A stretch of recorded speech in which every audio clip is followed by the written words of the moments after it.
That's all you got.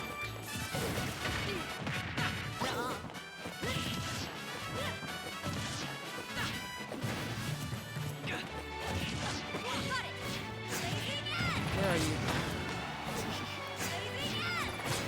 They're gripping in my ear. Plus 50 on mic. Oh, I know, on mic. I get that concept pretty well. I'm just asking who just said that to me. The person, I'm guessing you would press talk back to talk to the person you're just talking to. Nice. Alright, so looks like Captain is up a stock on Nemesis here. There's a fresh stock. Captain looking to find a combo starter. Gonna find the down throw. Not gonna be able to follow up, and Nemesis actually starting a little bit of a combo of his own. Alright. The foresight is gonna get them out. Alright. Down tilt, up tilt. Not gonna call out that air dodge there, but this should get punished. F throw, dash attack. I really love that coverage. Just kind of immediately going for it. Betting on the mistech, and it worked out. So yeah, Captain is doing a really great job at just kind of holding this lead and just not letting it go. Bayonetta is one of those characters that can definitely make a comeback. Yeah. If she finds those specific openings. Ooh, Captain's gonna go a little too low there and actually surrender this second to last stock.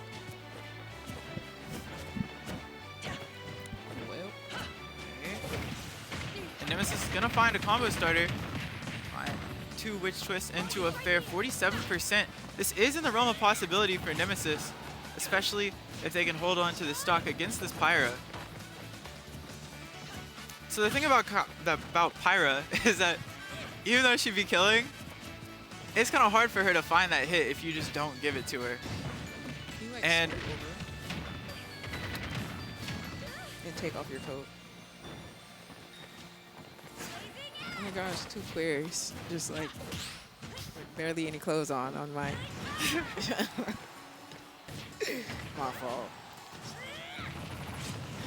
I'm not meant for commentary. Okay, Nemesis is actually very close to bringing this back. If they can find the ledge trap, I really like the idea with the down air. Just trying to seal it out. And that up B is going to connect even though Nemesis is going to roll away. Oh my god. Captain is going to find game one. And kind of a nail biter because Nemesis was clawing their way back. That was game one? Yes. Okay.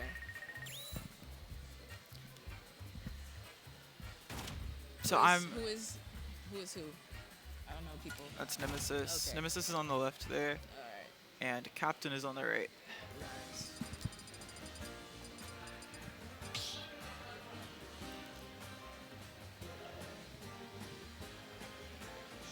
Yeah, so on paper this matchup is super interesting because Bayo kind of has the ability to go really far off stage, and one of Pyra Mythra's main weaknesses, maybe the only like notable weakness, is that they kind of die off stage. So if Nemesis is kind of able to leverage their advantage state and just kind of take these jumps, call out these recoveries, then we could see a very different game when we saw game one.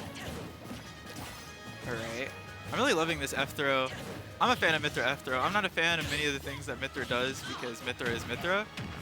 But you're a Mythra hater? I am absolutely a Mythra hater. Why?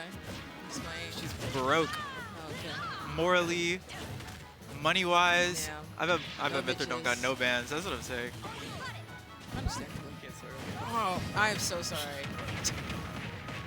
I'm so Yo, I need to get off. I need to get off. Okay.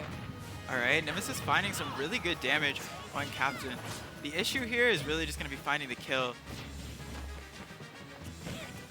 I like the idea with the back air there. Up throw, not going to find a landing there. Alright. Oh wow, okay, the back air center stage is going to take that stock for Nemesis. Finding a little bit of a lead here in game two. Definitely a different pace than what we saw game one.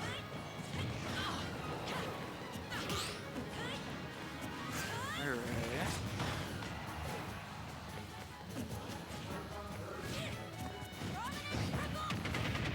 Ooh. Okay, that could have been big. Finding a little up B, back air. One captain, just kind of racking up this percent is really good for Nemesis right now. Oh, wow. That just killed it off the top. Alright.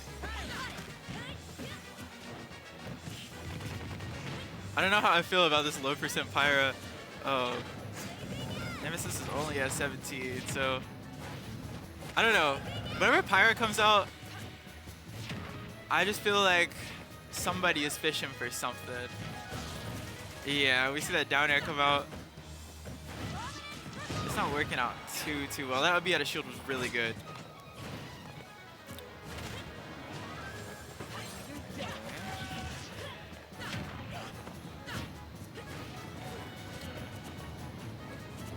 Ooh, gonna whiff that jab. Captain is gonna punish that.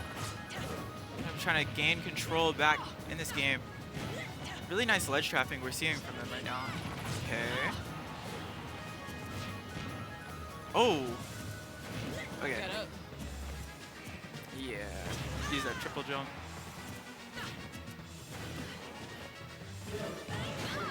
Okay. F tilt's gonna take it. Captain back in the lead actually. Alright.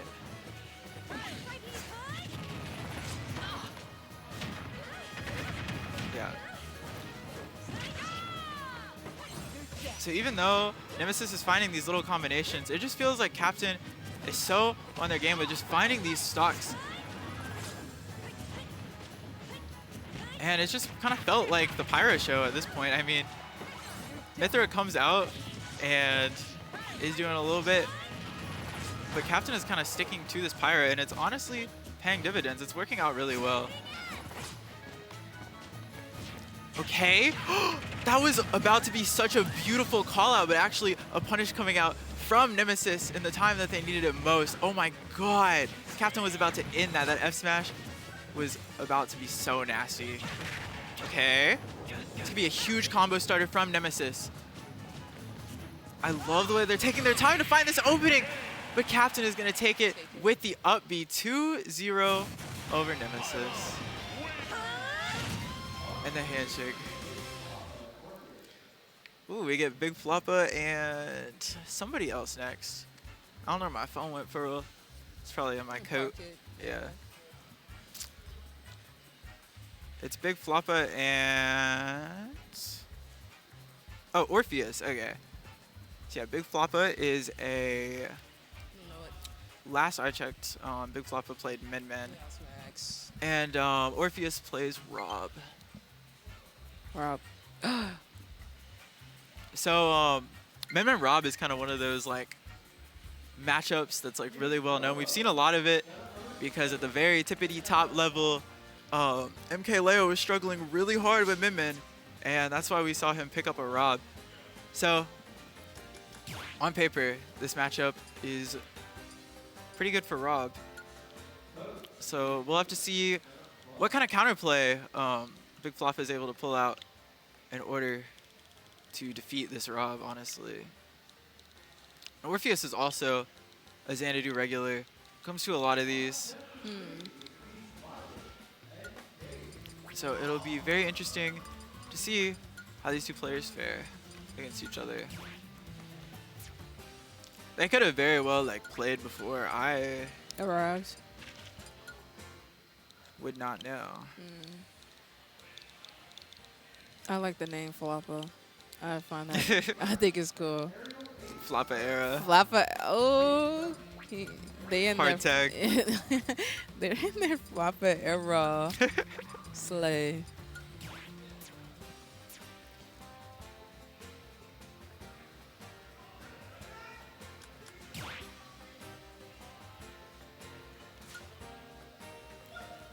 So it looks like this is their first time playing each other. Ever? Yeah, brand new match, yeah. Okay.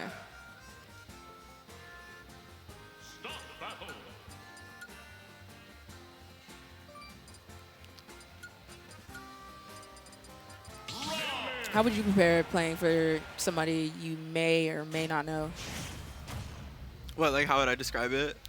More, Wait. more like how do you prepare for yourself? How do I prepare? Yeah. Like if you never played this person, but you heard of them and what they do. Like, if I don't know anything about them, I'll just, like, look up what character they play. And that might be it. Hello? Home. Okay. Oh. That was actually insane. What happened? That the controller, the stick, like, drifted. Oh, okay. And so, bro just walked off the stage. I wonder if they're gonna... Oh, it looks like they're gonna happening. hard reset. Okay. Oh, okay. I thought it was still happening. Yeah, me personally, if I was Floppa, I'd be like, nah, we playing it out. That's just me being a little bit of a cheeser. Yeah. Not a fair player, huh?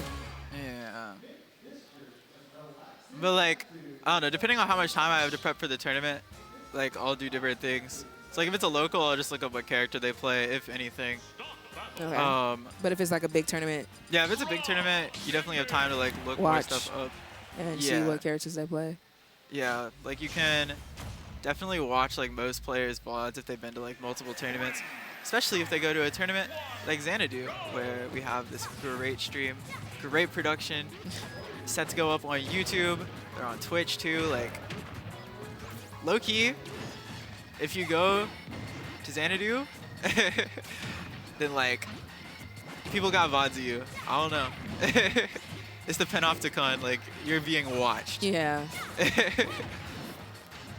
But yeah, I definitely, I understand depending on who it is, I'll watch their sets. You're never going in blind. Yeah. Unless you try not to. Today I'm going in blind. Oh, okay. I don't care. But Yeah. All right. What you trying to say? Nothing. Oh, Nothing okay. at all. You're not trying to stunt? Nah. I think you can stunt if you really wanted to. Maybe. Yeah. You came in and dripped out today. With the Telfeezy. You know me. Everything about me is kind of breezy.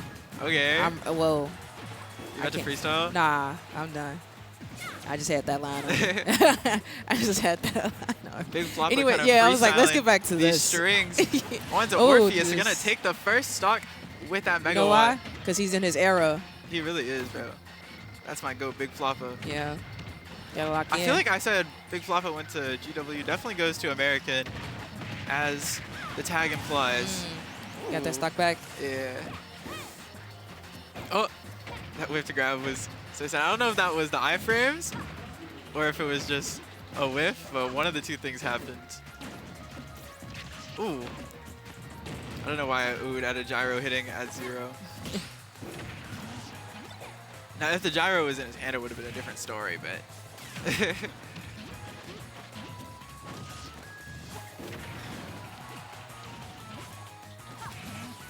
Okay.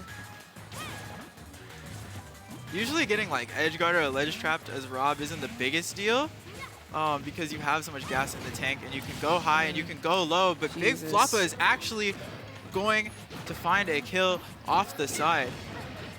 Ledge watching.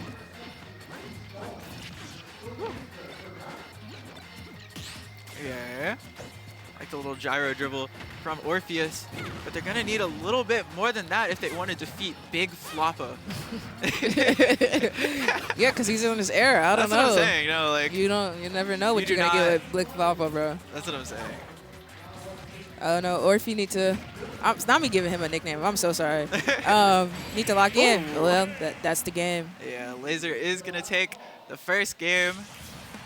Big Floppa looking chill as hell up there.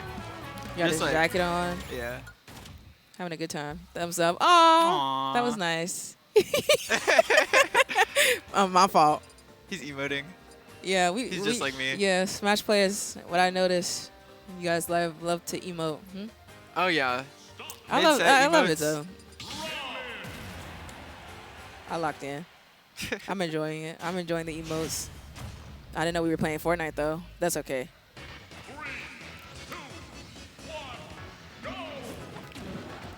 All right, so game 2, it looks like Orpheus has opted to go to Final Destination. How do you feel about this map? I mean, it's kind of character dependent. Yeah. Yeah, I don't rock with this map too much, but like, With the character you play. it's alright. What about with Diddy? FD for Diddy is honestly kind of good. Okay. Lock in with Diddy. I don't know. Yeah. I'm rocking the monkey. You see? Y'all see? Bro, I'm rocking the monkey. they cannot Well, see that's that. the stock, so Dang. we missed it. Floppa's actually cooking right now. No, yes. Because you know why?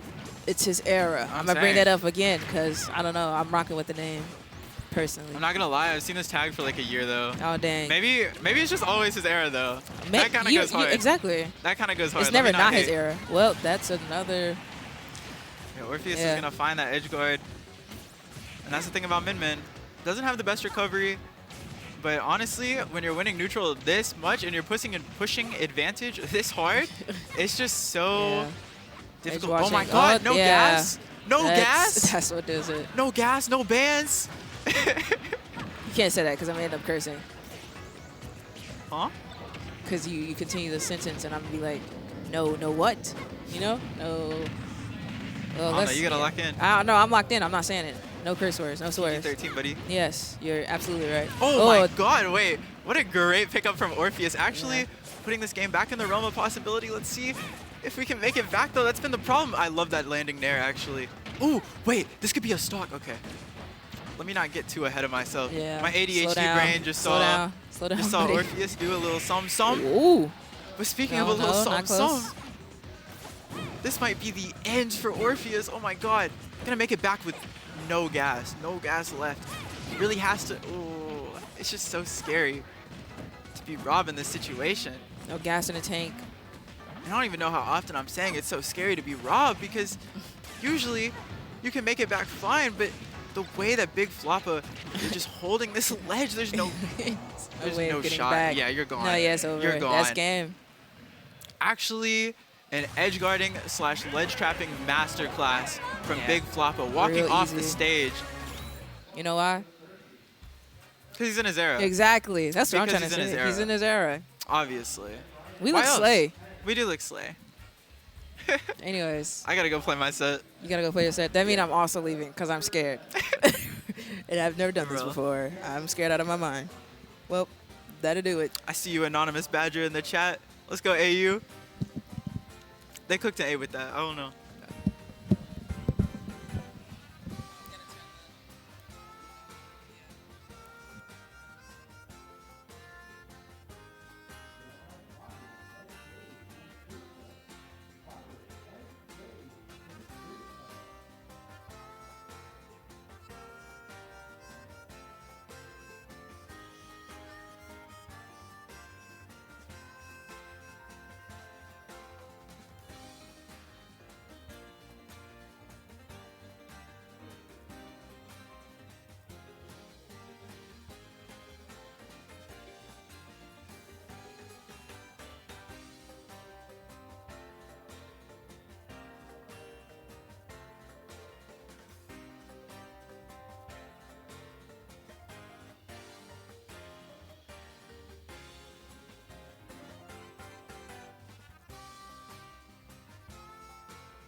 Start the battle.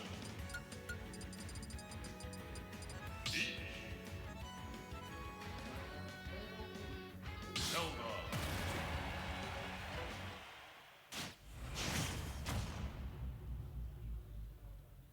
3, 2, 1, go!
battle. Zelda leads.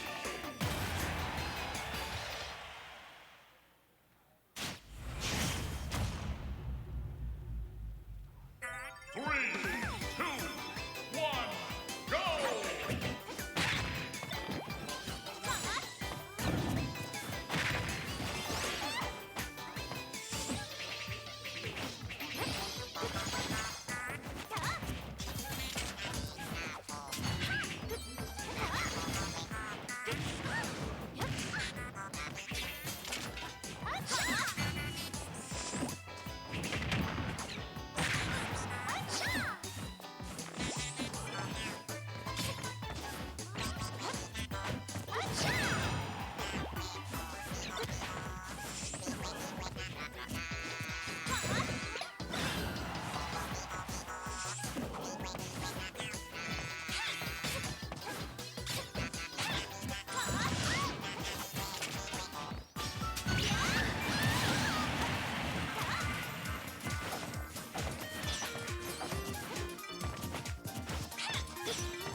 Start the battle.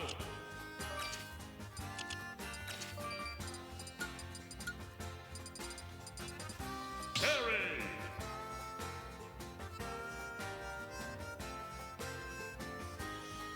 Box.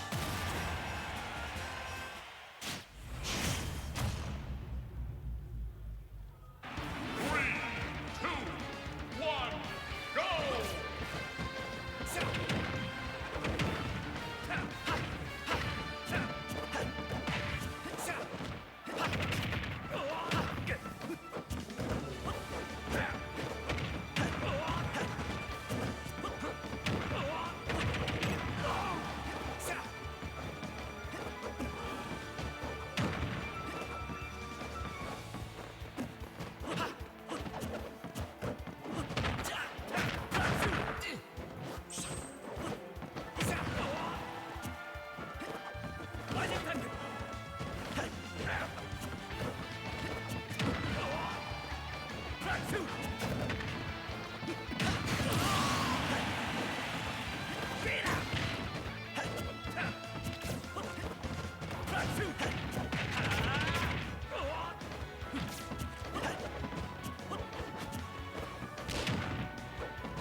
Mission complete.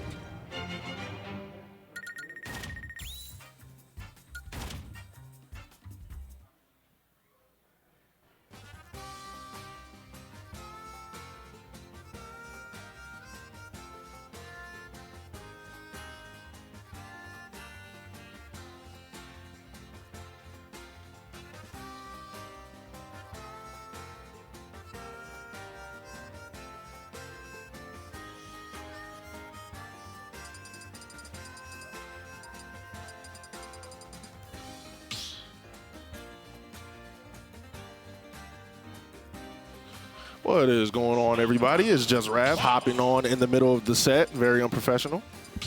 But here we go. We got Nitron versus gokeska. And I don't like this matchup for Terry, but we're going to see. 3, 2, 1, go! All right. Already gokeska trying to get those up air chains going, but unable to get anything off. And Nitron coming in with the jab, jab, power dunk, and then getting caught by the up airs.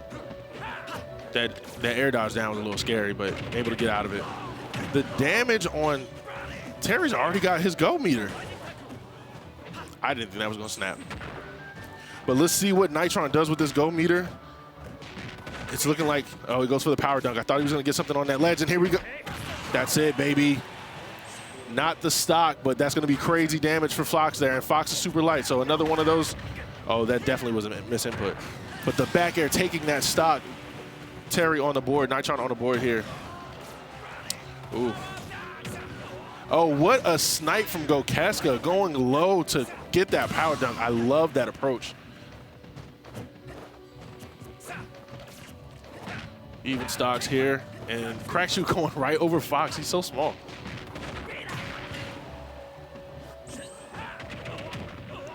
Right now, Terry's the perfect way to just get those up air chains. And right now, I'm being joined on the mic here by Electrode. Oh, man, I saw that up air coming out again to stuff that out, but that nair is too quick from Terry there. What's up, Electrode? Hello. Oh, I missed that. It was a nair downer. Okay, all right. I turned away for a second. Oh, what's going to happen? All right. All right, I love the patience from Nitron, holding shield. Having that awareness, knowing that wasn't going to be a shield break. Whoa, whoa, okay, no kill screen. All right. It can be hard to DI Power Geyser. It very much so.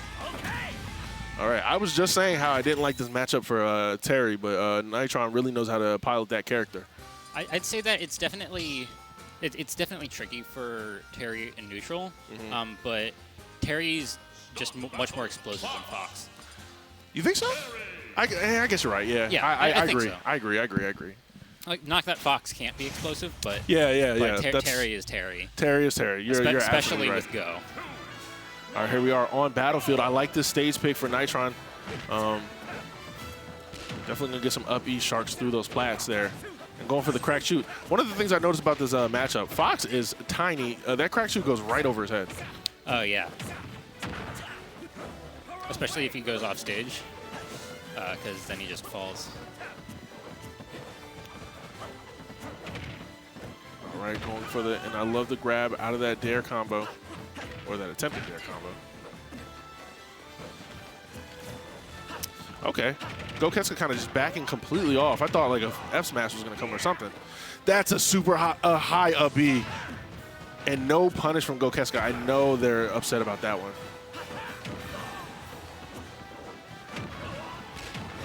Okay, goes online. Let's see if Nitron is able to use it.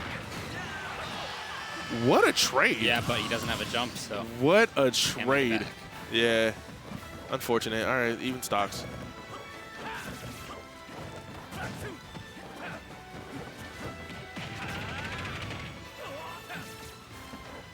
All right. Right now, gokeska's kind of playing a little far back, and he's going to punish that power dunk.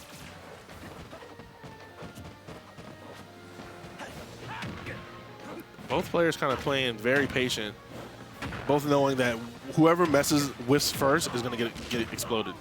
Get exploded? Sure. Go online here. Good DI in the down throw. Yes. All right. I love the grounded game that Nitron's playing, just keeping their feet in the middle of the center stage, trying to get a use of that go meter. But Fox is playing a very good ledge trap game, but unable to get that forward air to connect. He's probably wanted to be a back air instead. I was thinking that too. Oh, and I thought that was going to be an up smash. And that back air landed and took the stock. That was kind of Not the greatest DI. Yeah, questionable DI. With go out of the way, Gokeska is probably feeling much more comfortable. Of course. You can kind of mess up a little bit more. I'd kind of be a little afraid to like throw out those lasers. Granted, he was at like 15%. But, all right. He knows that Nitron is trying to play slower and more careful, so. Oh, man. I wonder if that's the supposed back to air again and again. Maybe those forward airs are deliberate, because that was 3 in a row. Maybe he's just messing up. I feel like they should be. They should be back airs. All right, Nitron able to reset neutral here. Gokeska kind of platform camping. I'm not mad at it. Able to get Nitron off stage here. How will they recover? Over a full stock lead. That back air straight to the chin. All right, I got to play my set. I do too. Mission complete.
Stop battle. Bowser.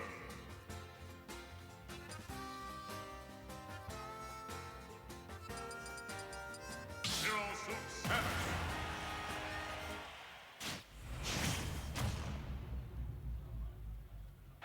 3, 2, 1, go!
Be still.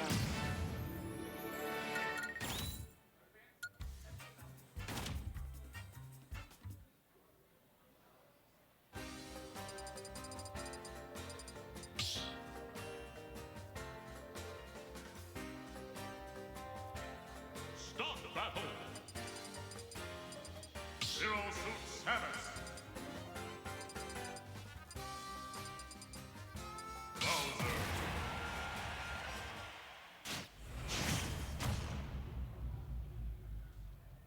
3, 2, 1, go!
Start the battle. Zero Suit Samus.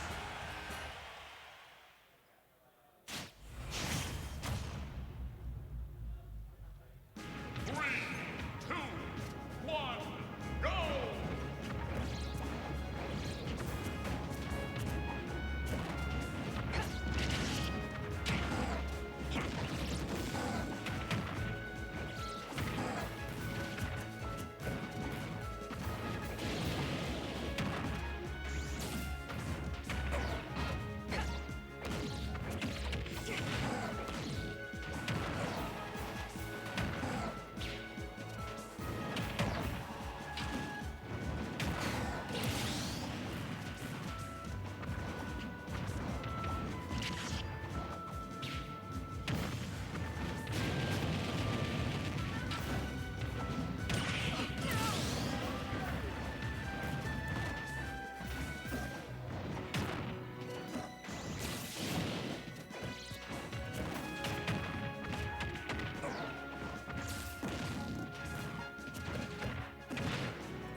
All right. What is up, everybody? I am back.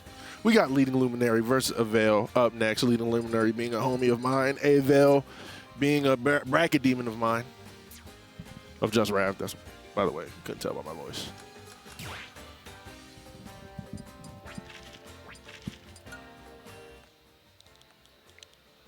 So we all know Leading is going with the Sora. Avail has a pocket full of characters, so it could be anything. It could be Meta Knight, could be Byleth, it could be Chrom. Who knows?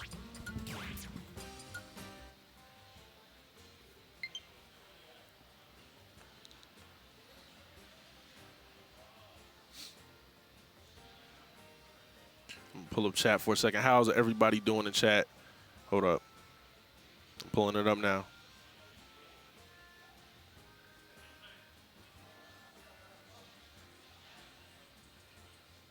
What's going on, chat? I hope everybody's doing well this Friday, March 1st. Wake up, wake up, wake up. It's the first of the month. Y'all youngers don't know nothing about that. Don't worry. I'll teach you.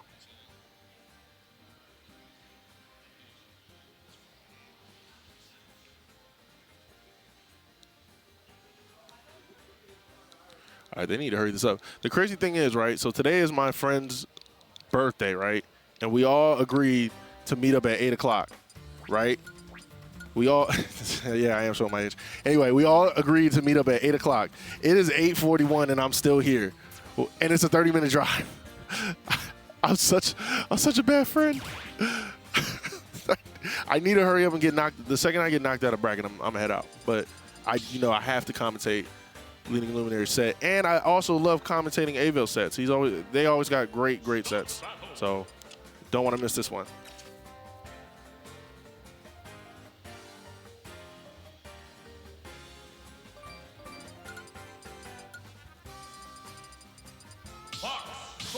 Fox. Ooh, all right. I haven't seen Avail's Fox. I hope it cooks. I hope it cooks. But here we go. Starting at PS2, the classic. Okay.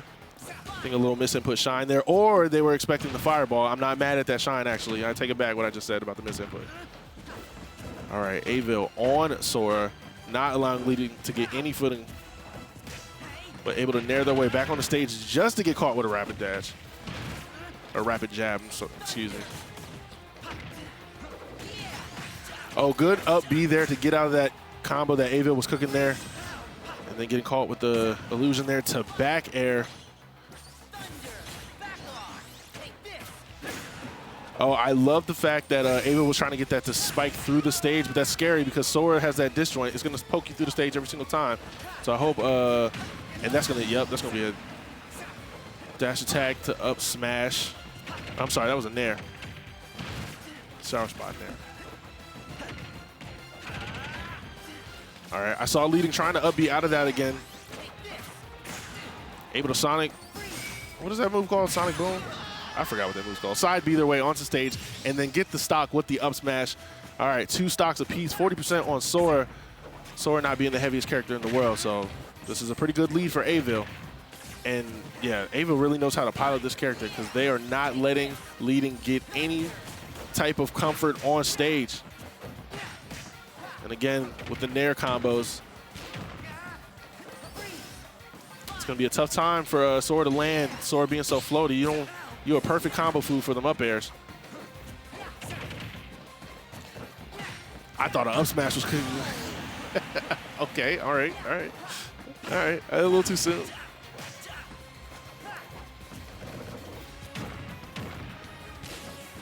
Oh man, I love that falling up air from Avail, catching that landing there. And again, having Leading Luminaries, Leading is struggling to get their footing on the ground. Eventually, they get their footing on the ground just to get punished again. Avail not giving any breathing room, just throwing out these nairs and dash attacks. Again, just catching all of the moves. Fox is too fast for Sora.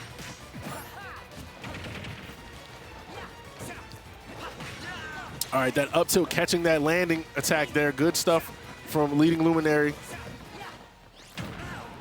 And then the dash attack was too quick for the side B. All right, how is leading going to recover? They recover just fine. Questionable air dodge just to get back aired off stage. Game 1 going to Avail. Yeah, that was a rough one. But I hope Leading Luminary, you know, studied up on that, apply some knowledge that they picked up in that game 1. Avail being pretty well versed in you know, a handful of characters. I'm surprised we don't see them in Squad Strike often, or do we? Maybe I just don't get here early enough. But yeah, I don't think I can't name one character that Avail's bad with, honestly. I'm sure there are. There's like 80-something characters in this game. This is a leading song. I know this is a leading song.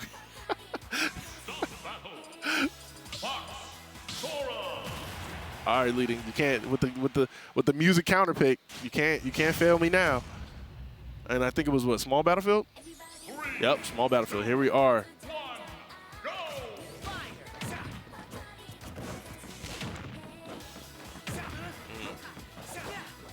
I love how Avail is tracking. As soon as they see that air dodge come out from Sora, they are right on them where they're supposed to land with another dash attack. And then catching that falling approach there with the up tilt. These air dodges from that's gonna be up. All right. Great start here for Avail going into this game 2. Already not even 100%. And again, getting this combo started. Leading, going for the down air again. That seems to work both times already. Oh, and be reversing the Thunder Spell. I know that was a mistake. And watch the, all right, able to make it back. Okay. And the up B catching that falling approach there from Fox. And again, the up B putting Fox off stage, trying to go for the finishing move, but unfortunately was a little misspaced, catching that down smash at ledge and going for the up B at the Blizzard spell. I'm sorry, the up smash. Wow, Sora's dash attack is a little too strong for my liking. And what a play from Leading Luminary, countering the Firefox. Big brain play there. But here we are going into the second stock, able to get past that F smash. That's kind of the name of this game, huh?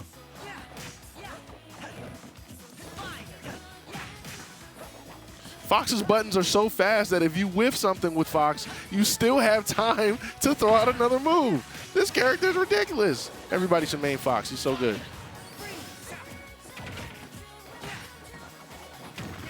All right. Oh, usually Soras don't down air, but so far, oh, another unfortunate B reverse. Anyway, usually Soras don't down air, but I'm pretty sure Leading's 3 for 3 on those down airs, and that's an up smash. Able to Sonic Boom out of that, way out of that. And then another counter. What a turnaround game from Leading Luminary. Hopefully get some extra credit before losing this stock, because this is a pretty good lead, and I know it's not the most healthiest lead, but you want to do what you can with it. And I saw that up smash coming from Avail. Man, this side B is working wonders for Leading right now. Fox just cannot. I heard the counter coming out. Unfortunate. That's the first down air. That might be the commentator's curse, but a little delayed curse right there. All right, going with that down tilt. Woo, the range on that down tilt is crazy. And then the up air strings. This percentage is piling on Sora. Oh, that was an ambitious up smash. And we already got Sora at 100%. And then, oh boy. And what an up tilt to back air from Avail. What a game. Leading Luminary, if you're watching this, don't feel bad. That was a great turnaround. You almost pulled that one out, but unfortunately, Avail is a little bit more pilot, a little bit more seasoned with that Fox. But what's going on, y'all? It's it's the grind 270, I think. Yes, 270. I hope everybody's having a great Friday. Like I said, I'm supposed to be not here and at my friend's birthday, but I'm a bad friend. I don't even have a good excuse. Chat, help me come up with a good excuse, because I don't think my friends are smart enough to watch Twitch and see me on here. Help me come up with an excuse. Somebody, anybody. It's my friend's 31st birthday, and I'm just waiting to get knocked out of bracket.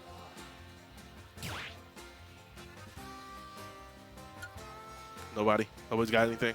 Y'all just gonna leave me hanging?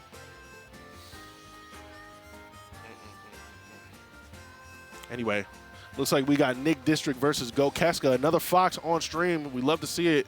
We got the strikes coming out here. And Nick District, another player being well-versed with another great cast of characters. We might get the Wii Fit. We might get the Steve. I believe those are the only two characters I remember seeing Nick playing, but who knows? Nick is a very talented individual.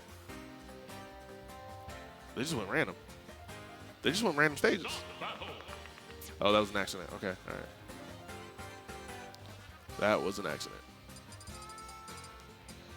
Starting at Town and City. Woo! Love to see it. Love to see it. Thanks, Illegal Smurf, for reminding me how bad of a friend I am. But thank you for the compliment on the commentator. I love that stuff. Makes me feel good inside. Makes me feel all warm inside.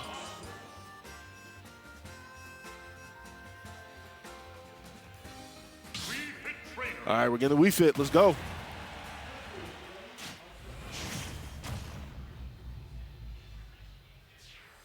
That's buy him a beer. Yeah, that's literally what I'm gonna do. All right. Anyway, starting in Town and City here. I don't know if I like this pick for Fox because you don't want to give Wii Fit all that real estate to like move around in camp and throw out soccer balls and stuff like that. But we shall see. Oh, they played the most boring song in the entire world. Actually, I don't play Animal Crossing. This what? Oh, I got called. Oh. I got called, y'all. I might have to leave. I'm sorry. Hey, but all right. Wii Fit on the board there. What a reflection there.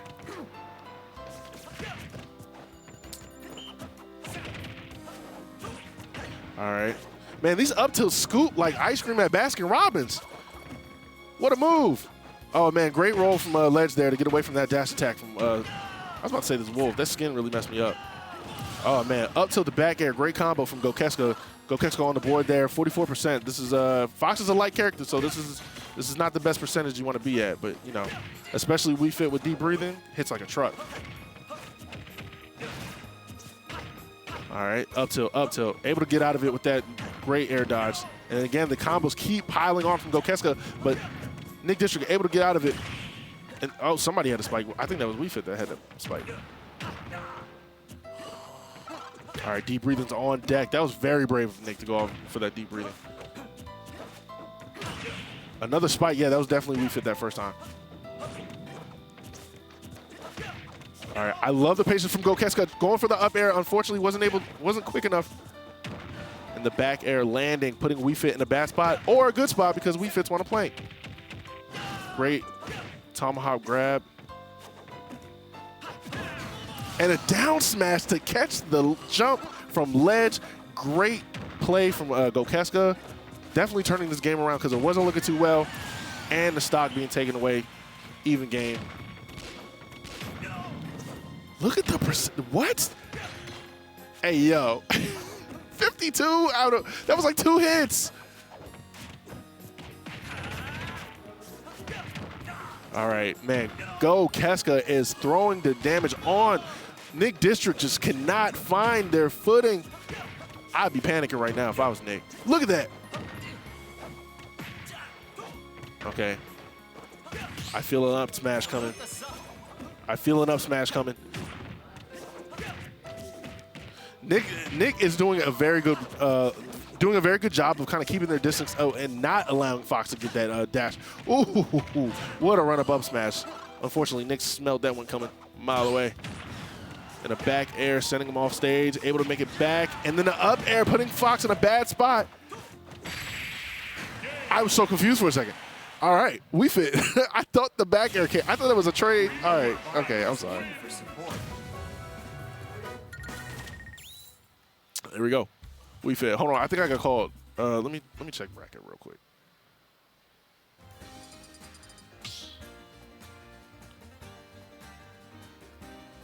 Anyway, I do want to see the rest of the set because this is a hot set. We need like a soundboard whenever we get a hot set, so we can annoy chat, like something crazy. Anyway, going to game 2 here. Battlefield. All right.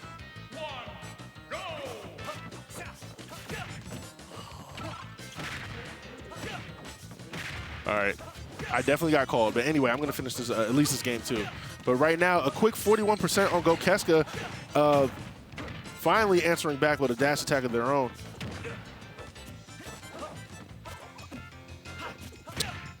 And then, yeah, Wii Fit planking very well. Are there any other characters in the game that like planking? It's another question for another day. Right now, Nick District is doing a great job. What a random dare that hit. That was fantastic. And then another back air coming out. And another back air coming out, taking that stock. 30% on Nick's first stock. gokeska has to make something, turn something around because this is looking spooky, but it's a little too early to call it. And then barely avoiding that salute the sun. Right now, percentage. All right, that back air kind of said it. But I was going to say percentage-wise, they were kind of neck and neck. But that back air, that was like 30%, I think. That was a little ridiculous.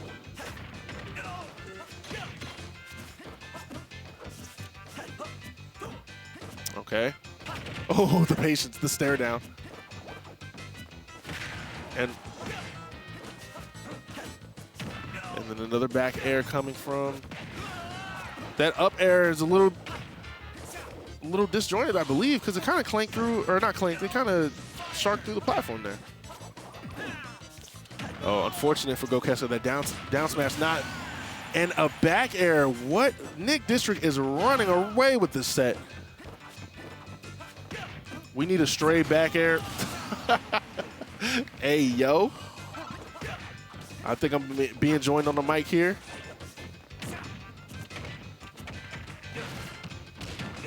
And then what a tech chase there.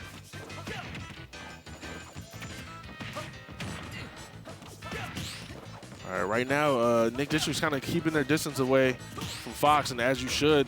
Fox has better boxing tools. You want to stay way far away from him. And what an air dodge to avoid that back air. That's going to be scary. All right, deep breathing's on deck. Big damage. Oh, thank you. All right. What a wow. snipe from Nick. And the DI, great DI. gokeska getting a second lease on life here.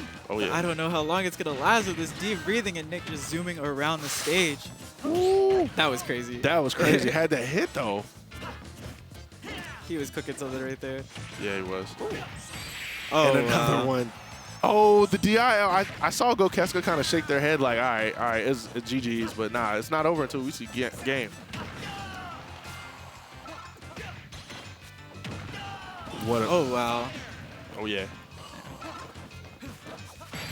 Yep, that's going to do it. All right. Sure. That's, For sure. Oh, wait. Oh, I thought, for some reason I thought, is it best of 5? I think it's best of 5. I guess so. All right, okay. All right, we up here. What's your name, by the way? I'm Violet. Violet. Nice to meet you. Yeah, nice to meet you too. I'm just Rav. Cool. All right, here we are. Yeah, I guess it is best of 5. I didn't see what stage they chose. Me neither. It's all good. Let's see it in a second. We got Another Battlefield. Yep. All right. That makes a lot of sense from Fox, right? Definitely wants to leverage these platforms. We're already seeing the up airs come out, actually. Oof. 42, 56% gokeska with a nice little lead to start off the game. Oh, yeah. Definitely a pretty healthy lead, but with that deep breathing, Wii Fit hits like a truck, so this lead can go by real quick. For sure. Oh, man. Yeah, that canceled the deep breathing, that up air. All right, we're definitely seeing a different game here from gokeska. They learned something in those first 2 games. Oh, yeah. We're seeing them apply it right now. Nick District, though, getting some hits. Kind of getting back into this game. I love the fact that gokeska walked back and didn't run. Like, you always see everybody running the game. You never see walks. Walks are dangerous. They're very intimidating. Oh, yeah. And it just keeps you actionable, right? Like, yeah. When Nick is throwing out these projectiles, gokeska has the opportunity, or has the ability at any point to just pop that shield. Yeah, you can move way faster if you just walk instead of run. Oh, man. Had that down air connected, though. Would have been different. All right. Gokeska looking to get a cheeky kill here. Going off with that back. Oh, that soccer ball almost did it. What a down smash from Gokeska. All right, Gokeska gonna find the first stock here. That's pretty big, especially if they can hold on to this lead. Okay. Like Try the to- up airs. Try to get as much extra credit as you can. 142 with Fox. Oh. One straight will do it. Deep breathing up air is definitely gonna do it right there. Nick District keeping it tight, keeping it close. All right. All right. Oh, definitely great option there with the grab. All right. All right. Good combinations there from Nick District, but getting caught with the up air, another one will do it. These Gokeska advantage states are just looking pristine right now. Yes, absolutely. Just really staying up as much as possible. Just laying the pressure onto Nick District, and that's what Fox really allows you to do against these kinds of characters in particular. Now, Wii Fit can kind of box, but... Oh, I thought that was out smash. Yeah, Wii Fit can really box. This is fitness. But Fox is the boxing character. Fox the box. Up in your face all the time. All right, they're both throwing out smash attacks. Hey, we ending this real quick. All right, Nick on their last stock here. Yeah, we're going to have to see some Wii Fit Trainer shenanigans right about now if Nick wants to stay in this game. Ooh, okay. Oh, there we go. We got you. We got the shenanigans. You asked for it. Nick delivered. Sure did. All right. What a trade. I definitely thought Fox got the attack on first. But that was back there. Same. All right.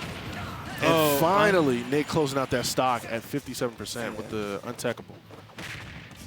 Nothing you can do about that. So I'd be a little afraid if I was Gokeska right now because you had a pretty healthy lead, but now it's gone. And it's tied. Oh, it's completely gone, yes. Dead even, 72.4. Gokeska gonna find a little opening. Oh, man. Oh, man. Right? I thought that was the stock.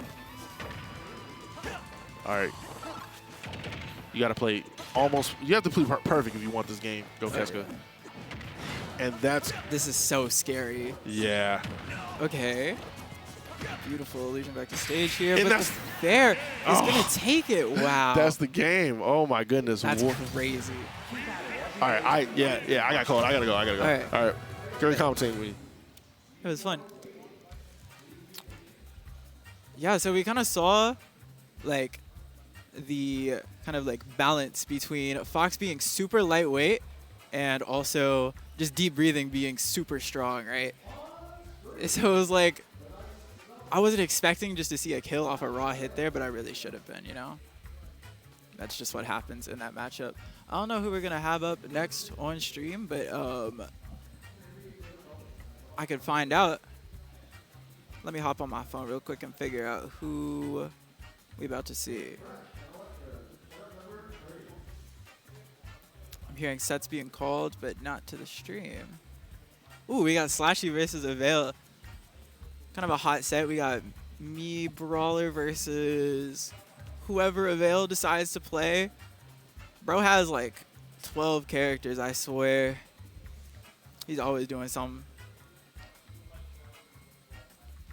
I know he had a Crom, a what's that dude's name? Meta Knight.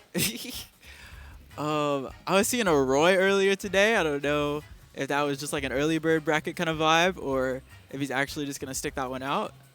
But I'm very interested in seeing who Avail will pick up against SLASHY.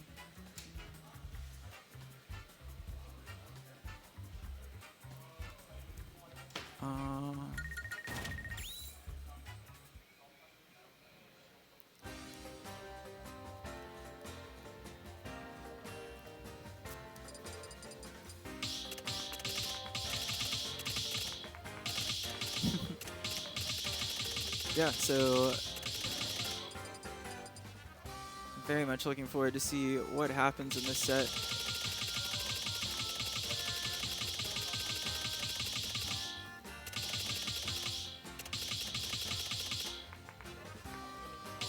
So SLASHY, for those of y'all who don't know, likes to do this awesome thing where he doesn't show up at the beginning of the set. And then also when he gets to the setup, he's like, I gotta go pee. And then he goes pee. And it takes like 5 minutes. He's low-key the American proto-ban him, if you really think about it. Like, really let that one sink in. SLASHY's absolutely in the bathroom, yes. SLASHY with the patented preset bathroom break. The SLASHY Classic. It's part of the game plan. He's the Iceman. It's apparently a medical thing. Oh, bet.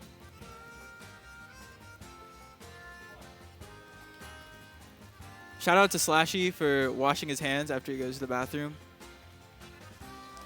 I fist bumped him, and it was definitely washed hands, water on the hands.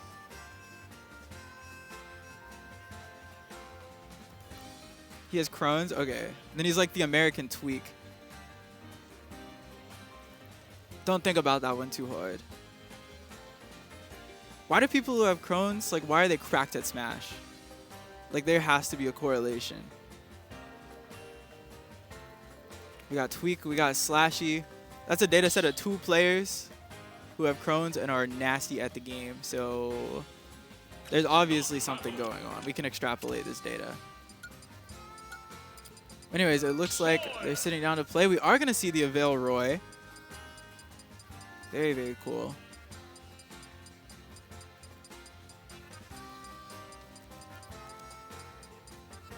Tweaks American, no shot. Maybe it heightens your other senses. I rock with that. I rock with that a lot. From our data set of 2, that's our leading theory right now. All right, but it looks like we're getting into it. Starting PS2, of course, we got Avail and SLASHY about to duke it out. All right. Nice little start from Avail. 2 up airs.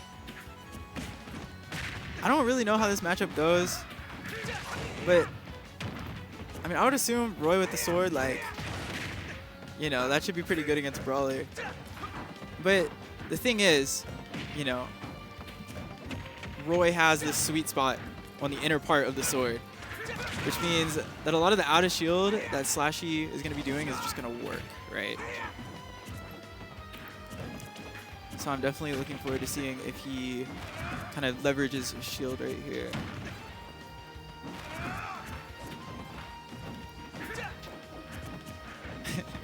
Little footstool, a little boing. They're dead even right now. Good ledge option from SLASHY. Avail is going to react to that roll and get an up air though. All right. SLASHY looking for something there. I don't know what, like, the mid-air rapid jab move is called. But that thing kills mad early. That should definitely take it. Not even a jab back air, just a jab fair. Something slight. You know how it is. You know how it is. Avail is going to take the first stock in the set. And if he's kind of able to hold on to this lead, that's going to be huge. Okay, Thrupper not going to kill just yet. Not from there, but the up smash call out on the landing is going to take it. Very, very nice stuff from SLASHY, just keeping it even here. All right.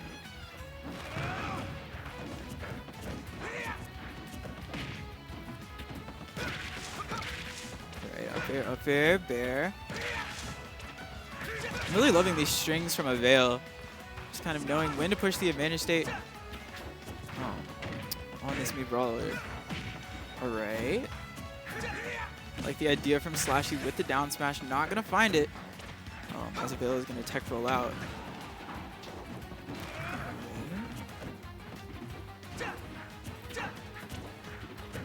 No one's really been able to break ahead and get like a lead that means something. I thought that was about to break shield. SLASHY's shield is tiny right now. All right, up tilt. I honestly thought that was gonna take it.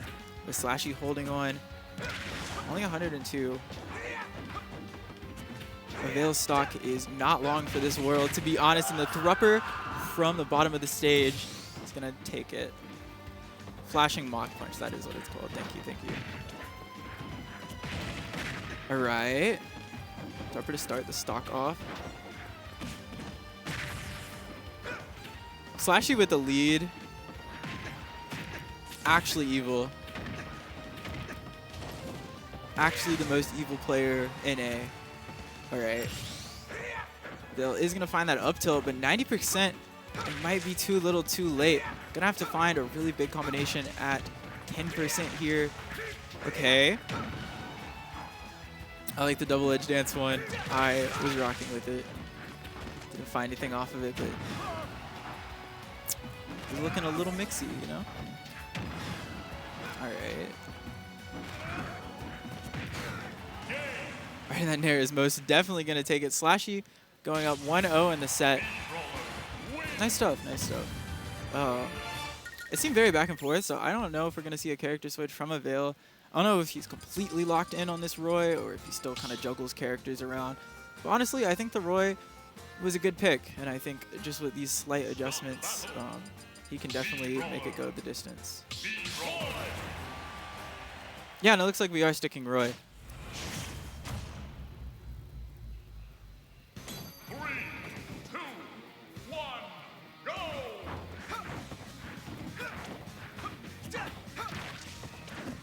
All right.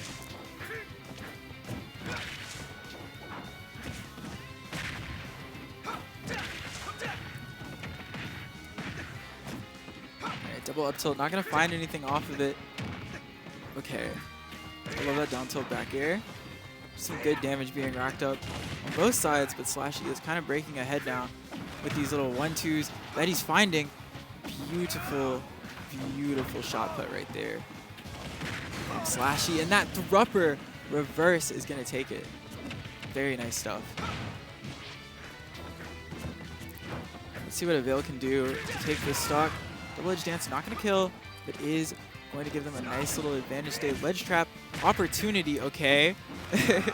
Suplex coming out right from ledge. I rock with it. I'm a big proponent of just swinging from ledge. Awesome aggressive play from SLASHY right now. All right, the back air, still not gonna take it. Avail really needs to find one of these ledge traps, and they're gonna answer with that back air. Only 59%. They can definitely still bring it back. They're just gonna have to find a good opening here. All right. Jab. No follow-up.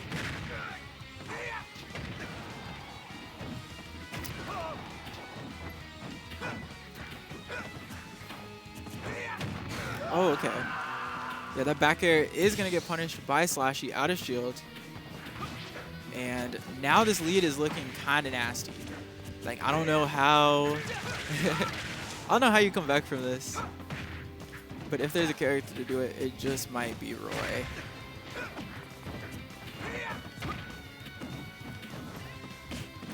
All right, suplex.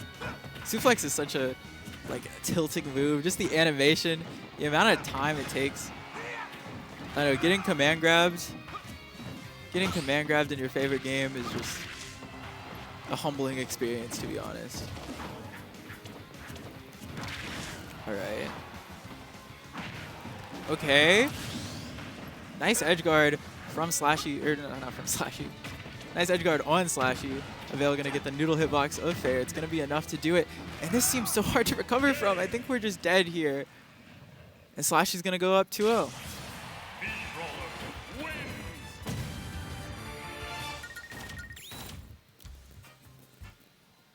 Yeah, so it seems like SLASHY was able to collect a lot of good information from game 1 and kind of apply that to game 2.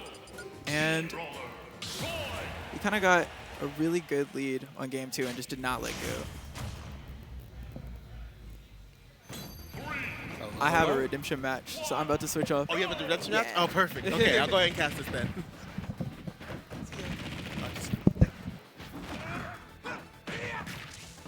All right. So it seems like we're too low with SLASHY being up on Avail. And from what I saw last game, I watched a little bit of the last parts of it. It just seems really hard for SLASHY to just, or for Avail to get some of these combos off. Especially with Brawler being as fast as he is. Of course, Roy is just as fast, but Brawler can infight. Roy not as well. Alright, seems like SLASHY has had stage this whole time. Avail is opting to put him off stage, get him in disadvantage. Maybe hoping to get conversion for more damage, but he just uses his down B, get back to the platform. And then SLASHY is controlling this stage like a mastermind. Using shot puts just to like make sure his recovery routes are shorter, and as soon as he gets a parry, he's gonna go for that up B just to take the stock. That's nice, nice, nice. Alright. So it looks like Avail is going to have to make something happen here. If he wants to take the stock early, he's gonna need to make a play. If SLASHY ends up getting even more percent here, already at 43, just racking it up. And this is just going to be extra credit for when SLASHY gets his stock taken, or if he gets his stock taken. Using that down beat just to get back to stage, switch the disadvantage situation into an advantageous one. And that's just because Avail got a little too aggressive there. 85% on his second stock, while SLASHY still is holding on to his first with his dear life. And you can see SLASHY isn't going for anything too crazy, just making sure he maintains stage, using the speed that Brawler has, the Nair that's very fast, and just making sure that he can rack up as much percent. Now you see something that he can make an opening on, goes for an up B or an up smash, and that takes it. Good tomahawk from Avail, gets him off stage, and that is the game. Wow. I didn't even know his side B. He didn't use it at all that game. So you just might forget immediately that what it actually is. Once it comes out, it kind of catches you by surprise. You're never ready for it. And then once it hits you, it hits you. Really well showed from SLASHY. Very, very well played game. And I really think that it shows the technicality that some of these characters require and how different it can be depending on how the game's played. I know Roy has a sword, Brawler doesn't, so that disjoint's really something that people hone in on. But that Nair that Brawler has does so much for the character. It gets him out of so many situations, sets up for so many things, especially when you can just rack on percent, rack on percent, rack on percent, and just make sure you maintain that center stage. Roy's recovery isn't the worst. It's not the best. And so by using that Nair, it can stuff his recovery and make sure that he can only really recover low. Something Avail may have wanted to do is try and see if he can wiggle his way onto these platforms, use that as a way to get back on stage, kind of bait him to do something, see if he can get SLASHY to commit to something crazy, and try and take as much stage control as possible so that that Nair doesn't really send him off stage. But that is to be seen in another set that they will play eventually. Here we go. We have Deathless versus Knives. Deathless versus Knives. I'm wondering who they might pick up and play.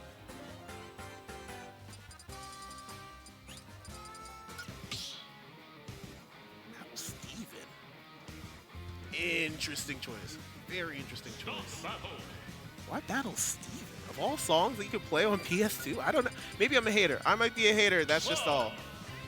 But battle. Oh, dang. I actually have a redemption match. All right, guys. I have to sign off.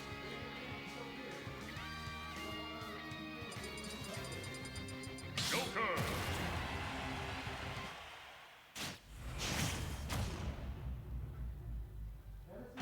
3, 2, 1, go!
Start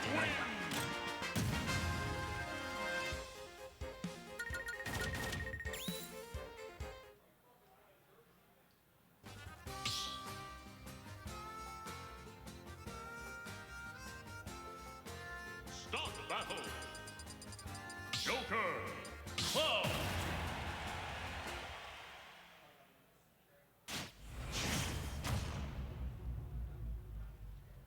Three, two, one, go!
Start battle.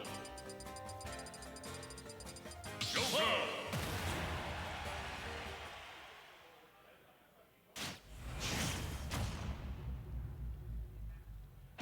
Three, two, one, go!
Good work.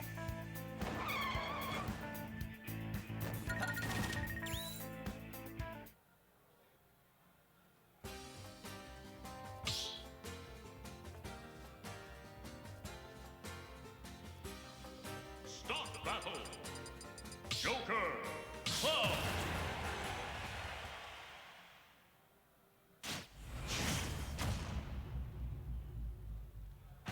Three, two, one, go!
Hello, everybody. Leading Luminary here, coming in to commentate this amazing winners quarters match between Deathless and I guess we're going by knives now. All right, I'm about it. So this has these two are very good friends. They practice together all the time, which is why this set has been very, for the most part, pretty even. Ooh, okay, it's our center group. We were going to get it back anyways. Well, it looks like we're both taking our time. We were waiting out the limit there, which is very smart of knives there. However, Deathless still needs to get in here. Ooh! And Knives is very much just making this now a game 5. Now, I sadly did miss the beginning of this. I was still in bracket, but finally got kicked out. But I'm excited to see the conclusion of this game 5 set. Start battle. Club. Joker.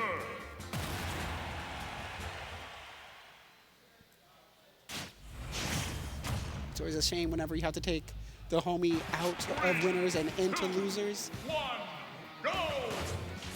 And hello, it looks like I'm being joined by the fabulous, the talented, very handsome. Stop lying. Listen, you're allowed to lie once or twice on stream, but beyond that. All right, I love giving everyone a good intro, so I was like, all right, let me hype him up. Let me hype him up. I gotta burst the bubble eventually. Yeah. Yeah. Thanks for hopping on commentary, though. I saw you languishing here. Definitely wanted to hop on for a hype game 5. Oh no, yeah, I love watching Deathless. I guess Knives now is what we're going by. These two always play. I love watching their games, their sets. So I knew I had to hop on for this. Oh, yeah, for sure. And this is like a danger of a reverse 3-0 here. Deathless was looking really sick early on, but Knives started to clutch it back up. Ooh, that was a very ambitious up smash there. I like the idea, though. Oh, the back here coming in, though. Yeah, it's that problem. You try to roll out of disadvantage with the cloud. It's like, I'm just going to short hop back here. Yeah. We both know what this is. It covers everything. When in doubt, just short hop back air. Not incorrect. Speak of the devil, one more. Ooh. Trying to get that nair, too. Very nearly missing. Deathless, they did a good job trying to, like, space that appropriately, but Knives just had a little bit better, like, fast fall down there. Absolutely. And Knives is doing a very good job of keep away here, just waiting to see if we could build up our send before this stock. Ooh. Yeah, that was a very beautiful roll with the up smash there. Talk about Arsene on deck right now, but what can we make out of this? This is really, I think this is going to be the tail of the set right here. If Arsene manages to make a massive play, force Cloud off stage, maybe get a little bit of extra damage, you might see Knives walk away very happy with this performance, but instead the back air, it's going to clean the stock up. And now, speaking of our little comeback mechanic, Cloud kind of whiffing the limit, sadly, but... That actually looked like Knives like almost low profile it by starting to run. That's kind of, that's short king privilege right there. Exactly. All of us 5'6" men here, we appreciate it. Just today in work, I had to go into a crawl space, and I was the only person who could do that. There you go. It's right there. It's like, now you need me. Now you see my value. I was like, you see the value here of me being 5'6" and 130 soaking wet. But right now, Knives kind of struggling to take the stock. Arsene definitely going to help out right here, but we need to see something early because otherwise, I feel like if you don't get the stock off in this position, you're going to be at like 140 plus the next time you get this little helping hand. So you got to make this count right now. Ooh. I love the idea with the limit cross slash there, just trying to catch something. And Knives was able to get the back air there to take that stock. Yeah, exactly what I mentioned happened right there. So now Deathless, last stock of winners a bracket potentially. Knives has an opportunity here, but now we get to play neutral. Yeah. We don't have Arsene, we don't have that huge back air that's going to go ahead and cover absolutely everything. So And we don't have limit for a quick little, oh, here you go, 30%. Ooh. Taking the guns right there, allowing for that easy landing on Knives' end. Stuck in the corner with limit, cross slash available. Do not drop your shield. Oh, great aggressive fair right there. Knives playing very defensively around this limit here. Ooh. Wasn't able to low profile that one, sadly. Yeah, as soon as you talk about the good defensive game plan, Knives like fully committed to that forward smash. Like, I want the stock. Oh, wait. Yeah, Deathless was like, oh, you said he's being defensive? Don't worry about it. Exactly. We got that coverage, though. Oh, this is terrifying right there. Good air dodge, though. Deathless able to get pinned down to the corner, though. Jumping out, and then the up smash. Arsene assisted. Amazing job. The knives were just long enough to reach. Now, correct me if I'm wrong. Was that a reverse 3-0? I thought I saw Deathless come out to an early 2-0 lead. I don't believe so. I thought the last game was won by Knives. Yes, so Knives got the reverse 3-0. Oh, no, yeah. Okay. Yeah, that was on me. Yeah, no problem. I was watching out of the corner of my eye over there, and I'm just like, oh, Deathless 2-0? Yeah. Okay, they got this. I came in mid-set because I had just got taken out of losers. I was like, well. Aw, shame. Yeah. I mean, I was playing crazy today. What'd you get? 11th? I think, let me double check. Because I don't normally play this well. 13th. Oh, very nice. Yeah. Congrats then. Congrats. One game away from making the run just about and being on stream for this part, for the top 8 qualifier. I was on stream for my crushing loss against Avail. Avail's really good, though. Yeah. That's no shame to losing Avail. And it was Sora's worst matchup, so I'm going to take it as a personal win. Who do you think Sora's worst matchup is? Fox. I can see it. Yeah. That sounds miserable. Yeah, it is. But it was a very close game, too. So I was like, that's a personal win for me. Because almost taking the game against Avail in the worst matchup. So I actually have a bit of upset about that. A bit of a whatchamacallit, shall we say, controversial take here. I think that Sora may be one of, if not the only sortie mains that like Mario does really well against. I could see it. You try to jump away from me, never. Yeah. you can't get out of the combos. You easily get cleaned up if you're ever just like hit with one up air. The floatiness is perfect weight for all the nonsense to kill off the top. It's like, this doesn't feel bad, and you're a sortie. I don't understand. Yeah. It's one of those where it's like, oh, it's because I'm floaty, isn't it? Yes. And Mario versus floating. It's like, well, what can you say? So, seems like we're getting winners semis. With KingRoBo and Nick District. So yeah, this is a little bit of an upset right there as Robo got 3-1 over Pink Fresh's Marth. So Pink Fresh did not go min-min though, so Pink Fresh trying to run the secondaries tonight, and what ends up happening is that he runs into a character that is very good against sword characters. That always seems to be the case whenever I watch Pink Fresh go with the Marth. It's like, oh, he plays so well. Sadly, it was just a better matchup. Yeah, I mean, K-Rool versus Sorties tends to be pretty good. But this one, I don't think this is particularly good for K-Rool. Wii Fit Trainer can do some nonsense in this character. Big bodies have trouble against this character. Especially with behind the hands of a player like Nick District. Oh, I opened today doing friendlies against Nick with his Wii Fit. There were multiple points where I was like, all right, I guess the stock's just gone. I was at 10%. How's your match, though?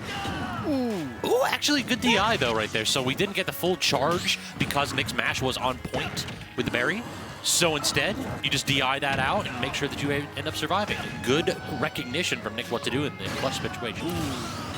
Patiently trying to wait it out, see if maybe we could get a ledge attack, but sadly was not able to wait out. KingRoBo just patiently waiting with vacuum. So basically what we're going to see in this matchup right here is exactly what we saw in that tiny little neutral interaction. Neutral air from KingRoBo out of a full hop is really, really good against characters that don't have tons of disjoints. So we're going to try to get Wii Fit Trainer stuck on the ground in those situations where Robo can actually fight projectile versus projectile. Ooh. That hitbox, though. I love going into Smash frame data and just staring at Wii Fit frame data. Like, why is there a hitbox? Oh, get dunked, though. You tried to do something greedy. Nick District pulled out the sun salutation, and Robo said, I'm sending you to the dark place. Yeah. Like, you are not, there's no light down the There is no sun, only a dark, dark crevice. Trying to get that invulnerable up smash in that situation, but Robo wise to dodge right there. Stuck in the corner yet again, and this is K-Rool's biggest weakness. How does he get out? Neutral air once, but still no stage pressure out of it. Oh, misses the forward air, though. I have a confession. I always get K-Rool forward air and back air confused because his back air just looks like a forward air, and the forward air just looks like a back air. I can see it. Also, the back air also hits hard as heck. Yeah. Like a lot of times we see that character killing with it without hitting the sweet spot. Big damage right there, potentially at least. Oh, look at that belly though. Ooh. We are one hit away from this belly shattering thanks to deep breathing. Not anymore. We were just able to get back here. It's about you get about half a percentage back every second. So it takes, and it's like 38 total% or so before it shatters. Oh, not getting the sweet spot. Nick, though, in an awkward spot. How do we actually recover?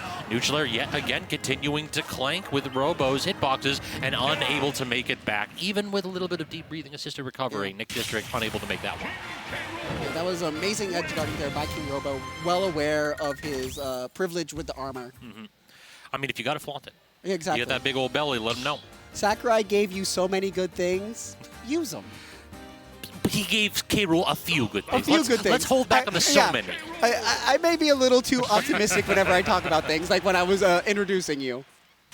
I like to live on the positive side. Yeah, K. Rool is, as a character, he struggles a little bit. So Yeah, just a little bit. But when you're KingRoBo, that does not matter. exactly. Simply hit them. Yeah. It's not complex.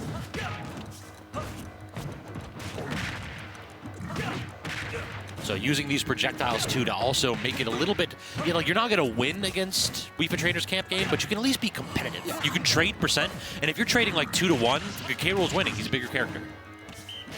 Ooh. Get away from there, exactly. That was...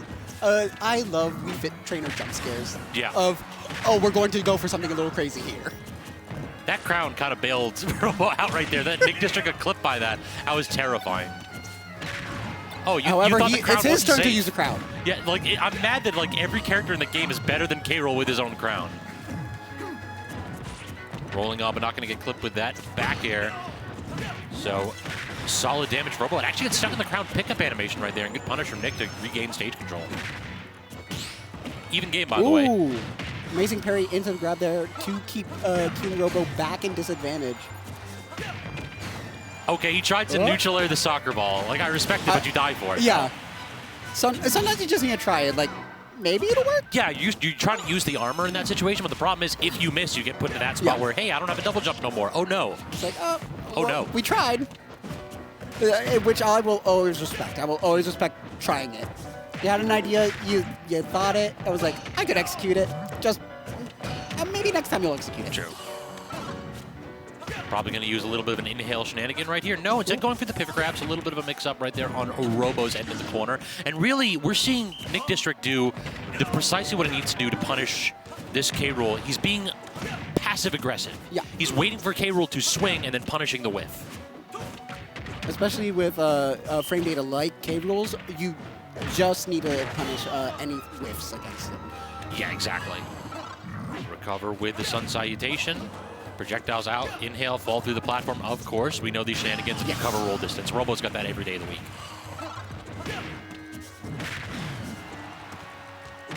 Not quite going to kill is that forward air. What do you think about... Oh, jeez. I was going to ask you what you think about Robo's chances of getting out of the corner, but apparently the answer is... Not great. Exactly, yeah. Not great. Not in that situation.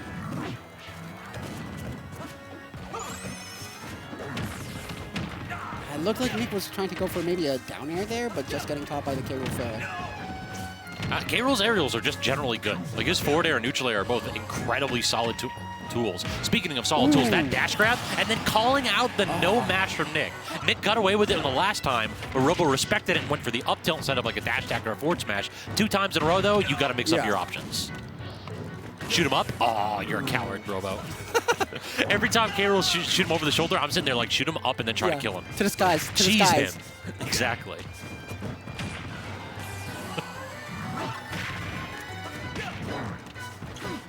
Dash attack unsafe, so good damage coming out of this situation here.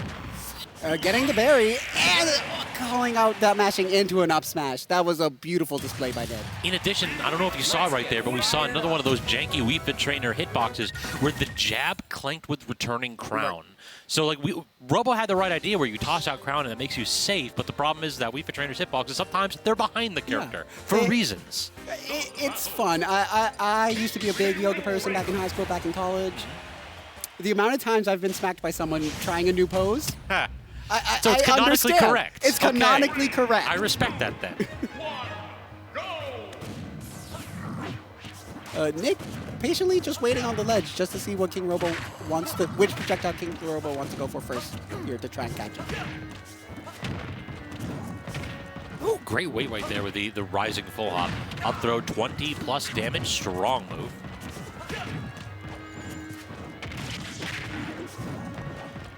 And we're seeing like a little bit of those like landing neutral airs and up airs, which can combo K. Rool so well in these spots. So good knowledge from Nick as to how to extend the advantage state in the matchup. Oh, good drift away. Robo was getting greedy right there. We swinging for it. I get it though.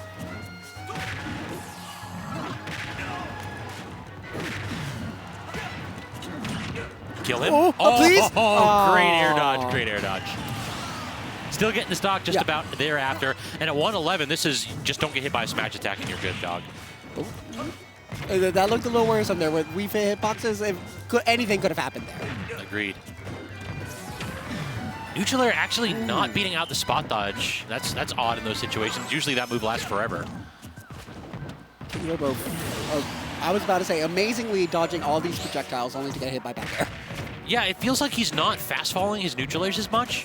Like usually when he does that, when he's like short hopping and floating with them, the problem is that if the character just spot dodges you, you can get punished on that. If you short hop, fast fall it, then oftentimes you can recover and use more hitboxes like jab. So interesting options from Robo, but definitely not paying off in a few of these situations. Does get the grab into the parry. We should see an instant dash attack or up tilt in those spots. I was going to say maybe forward tilt. Forward tilt's a little bit slower. Okay. Yeah, the IDJ, the instant dash, or not IDJ, instant dash attack, IDA, allows K-Rool to like cover you popping out as well. All right. Then I guess the K-Rolls I'm playing on Elite Smash are not greedy. KingRoBo. They're greedy. Yeah. They ain't Robo. They don't get the crown to go with the K-Rool.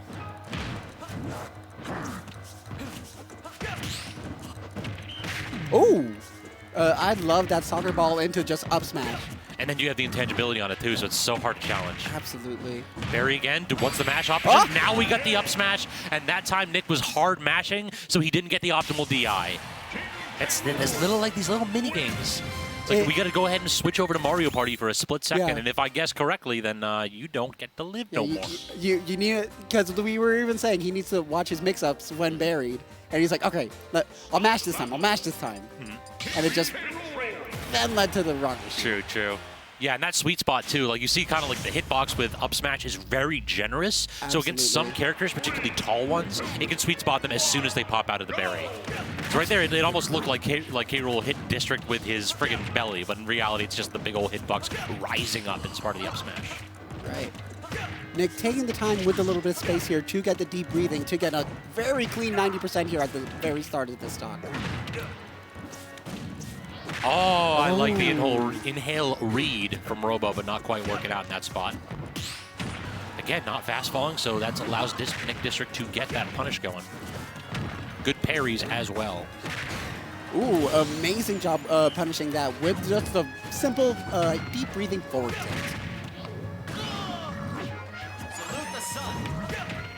And at only 79%, like, I'm only kind of joking when I say this is an even game. Yeah, oh, and Robo's thinking the same thing right there. That forward smash certainly would have done it.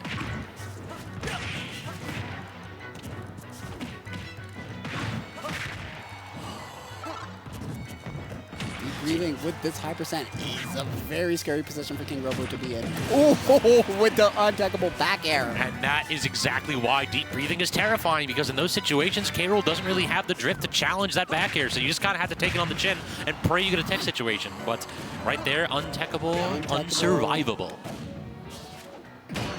Oh! That's smart. That worked! That's smart, yeah. I loved that. It's actually a lot less risky than you think, because you have belly armor, plus your head's invulnerable during that. As K-Rool. It's stupid. The crown has no hurt box in those spots. K-Rool just feels like a cartoon. Yes, 100%.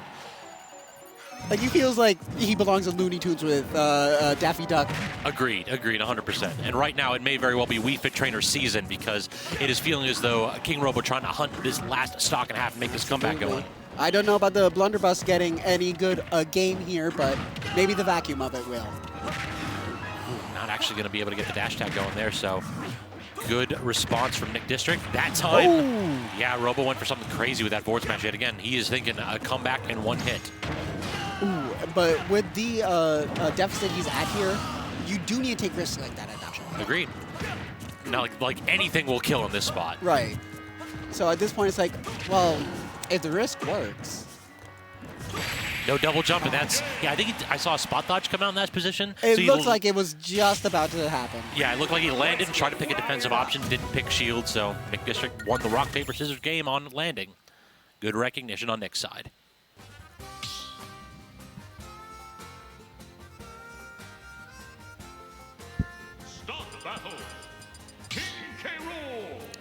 So Robo taking a minute to consider his options. I would not be surprised if we're still going PS2. I'm the only PS2 hater that also plays K-Rool in this region.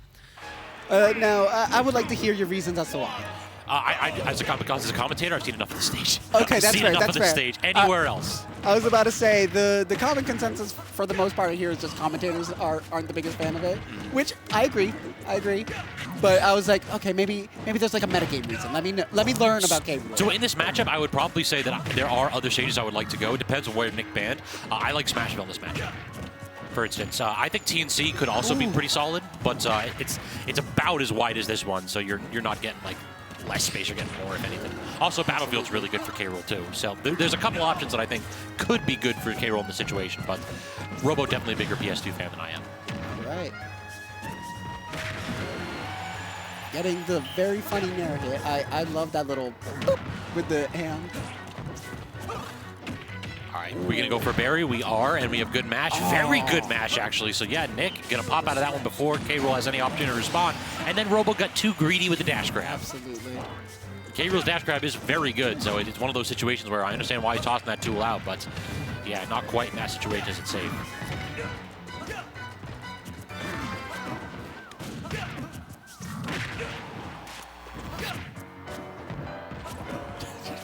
Putting out hitboxes and daring Nick to do something about it. This edge trapping. Oh! He hit the soccer ball too in the crown. That's so sick. Up. A bit of a footstool there. Nothing really coming of it, but Yeah, little gamer tech. yeah. Just a little something. A little treat for the fans. 98% though from Nick District in that little deep breathing section. It is making that resource count in this matchup can be so powerful. Because this character has kill confirms on K. Rool, like neutral air into up air is a thing.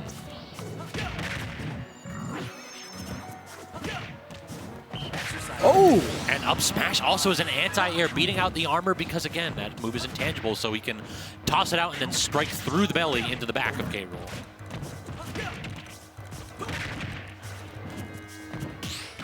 These non-fast fall neutral airs, dude.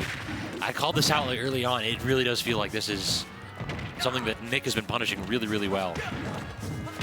And Nick has honestly been doing a phenomenal job in this matchup, especially right now with the lead that Nick has. This very much looks like it could be Nick's game to take. As soon as you say Yeah. it, though. Now we got that heavy tax going where KingRoBo, it might seem like he's at kill percent, but in reality, all he has to worry about is maybe one kill confirm and an up smash. Other than that, like this, it's relatively difficult for this character to get a clean kill off K. Rool. Oh, that was a platform drop forward air. 100% a platform drop forward air in that spot. That's such a shame when you... Oh! The spike. Oh, I love that spike. I always forget it exists, but I always love watching it in action. Because like, I'm like a baby with the object permanence. Like I always forget, and then it's like, oh, it's here. Yeah, that's one of those where it feels you always hate to see a clear tech flub cause the end of a match right there, but that 100% the forward smash on that platform was an attempt at a fast fall, drop through the platform, hit him with a forward air, and start up a combo. But anytime you don't get that tech perfectly, those platforms are too sticky. You get stuck there, you toss out a vulnerable move, and then you find yourself exploited for tons of damage and potentially the stock. Yeah, my thing is it never feels good to win because your opponent missed a flubbed up attack because they SD'd by accident somehow. It just doesn't feel as satisfying. If you're a hater, it does. In fact, it feels more satisfying. It's clearly I earned that win because I'm better. Yeah. Simply better. Don't know what to tell you. Simply, I wouldn't have made the mistake. I don't know what to tell you. Yeah, just like, oh, well, I tried, and I did it. You tried, and you didn't. Exactly. You got to embrace the haterade right there. Exactly. Just one of those, like, listen, I'm just better. What can I say? I didn't make the mistake. So like, I think that means that was one of winner's semis, correct? So, yeah, on the other I believe side so, yes. of bracket, we have, it's coming up next, SLASHY versus Knives. SLASHY won the grind last week as well and took it 3-0 over Avail. So that is going to be an interesting matchup for sure. Knives, a Pennsylvania player. Yes. Philly, I believe? Might be off so. on that one. I'm not absolutely positive with the Philly scene. So regardless, Knives definitely going ahead and carving up this bracket. I believe the 11th seed now guaranteed at least 5th or 6th. Yeah, I think so. So already outpacing is Seed, potentially. Now we just got to go ahead and see if we can continue this run and continue the strong tradition of invaders seizing the throne here in MDVA. Knives personally doesn't feel like that much of an invader with how often they're here. It's always Did they change their tag or something? They did. They did. So who was this? The whole time I'm trying and remember their tag. Because like the moment I saw it was Knives now, the old one just gone. Gone to the wind. It's gone. We had gokeska in bracket, so I know it's not gokeska. Yeah, no. Exactly. So it's going to come to me like mid-set, and I'm just going to scream it. Thank you. Alternatively, chat, if y'all can help us out. We I are know, simply foolish commentators. Okay. Part of Dark. We have Avail. Mm-hmm. We have Darkness / Moiru. Mm-hmm. A. It's with an Deathless. A. Deathless. You mean, right? Yes. Gotcha. So, okay, then we have gokeska. Rin. So, okay, Callan. Callan is Callan. Callan, okay. All right, did not recognize that on my side right there. So that shows how little I know, which is not very much. I mean, I had to go through all 4 of the little posse. Mm-hmm. Like, okay, I know they made the acronym Dark. Let me go one by one and see if I could get it. Gotcha. All right, so let's see what we can't find here. So no dice on the GG page either, so I can't find like a Twitter or anything like that. So that's unfortunate. So we can't go ahead and talk about the player as much, unfortunately, but certainly an accomplished player on their own site. In addition, why don't we talk about the MDVA person, though, because SLASHY has been out here all of a sudden. I love watching SLASHY's Me Brawler just go in and take all these amazing stocks with just the combos into up special. Yeah. They seem to infinitely exist. Simply the jank.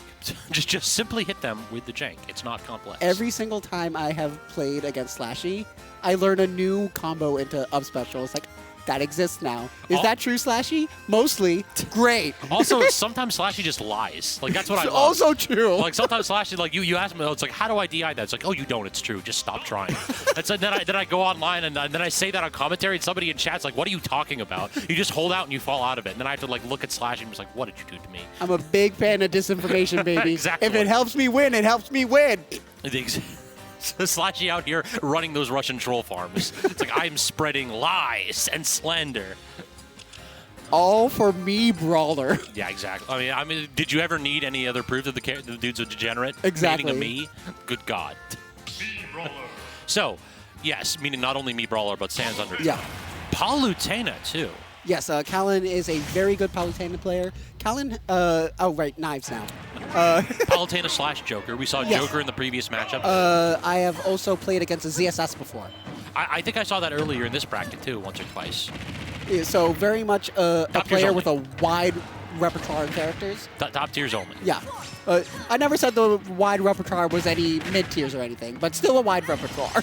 So we already talked a little bit about the up B on SLASHY's side, and Thrupper already making an appearance a couple times right here, using that out-of-shield option to apply some safe pressure, and then extending the string right there at 87%. Knives has to be very careful of any kind of a hitbox there, sending Palutena into a position where you have to worry about dying off the top. Good little dash grab in that situation. A great grab there just to try and keep putting more damage and more pressure on SLASHY. Diet flip kick, though, getting a little bit of stage control back. Really what we're seeing here is a great use of Palutena's safe hitboxes. We're not really seeing Knives be greedy. Right. It's a lot of like back air, a lot of dash attacks, some neutral air, and some up air. And each time these hitboxes are employed, it ends with Palutena in a position that SLASHY just can't punish. What a forward tilt. I love players who could get the 2-frame on the teleportation recoveries. It's like, it feels like they're seeing into the future. Like, I know where you're coming. It's Watch also out. Look at SLASHY, no headset. Plays with audio cues, so you can react to the audio of Palutena's teleport. I swear to God, it works for teleport recoveries. Oh, that was a very clean side special by Knives there to take that stock. 100% in those situations. And trying to go ahead and use it also to enter into a bit of a combo here. Nair Train is a coming, but only a little bit of damage in that position. Good down air to cover the roll as well. And this combo continues. Look at the damage racking up on SLASHY very nearly. Getting the stock off the top right there is and nice. Finally getting out of that very scary, intimidating jungle situation being put on by Knives.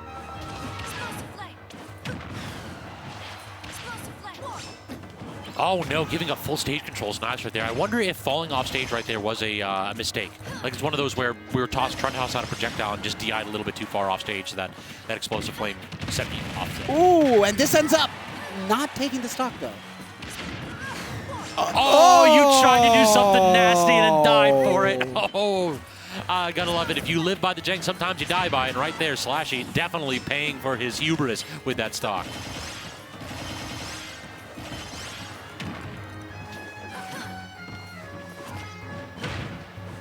Dash grab back here, but good neutral air dodge from SLASHY, recognizing that is not true anymore. Thank you, Sakurai, for the patch. It has been a minute since that worked. Ooh, punishing that kind of strange dash attack there with the up smash. Definitely one of those spots where it's like, oh, I got an invulnerable move. I'm going to do it. I will do the move because it is good.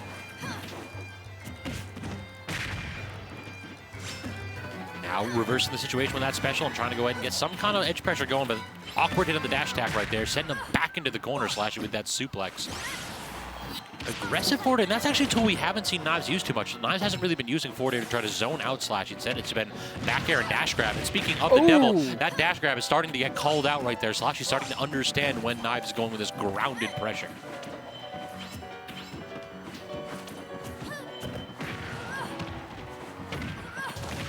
Ooh, getting the up air into the up special, but just not taking it.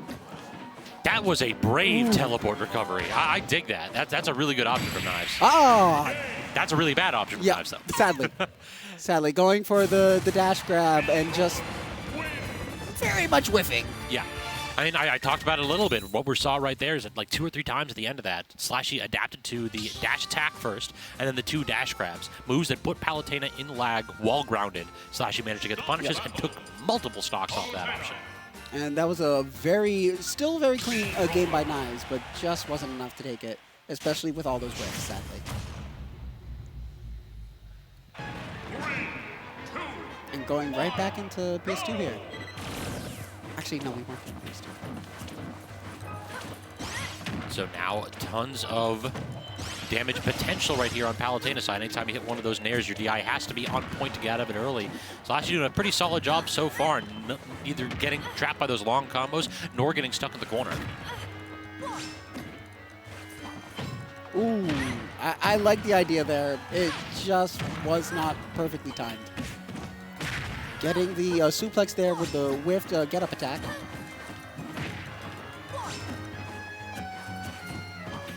And then like 7 or 8 neutral airs in a row until we go for the cheese. I love SLASHY's gameplay. Every now and then it just kind of like, you're in the corner, I'm going to cover the options and reset the situation, and then I'll go for the kill. It's a lack of greed oftentimes, and then you just see covering the landing, hitting no buttons, and waiting for Knives to go ahead and pick the incorrect option instead.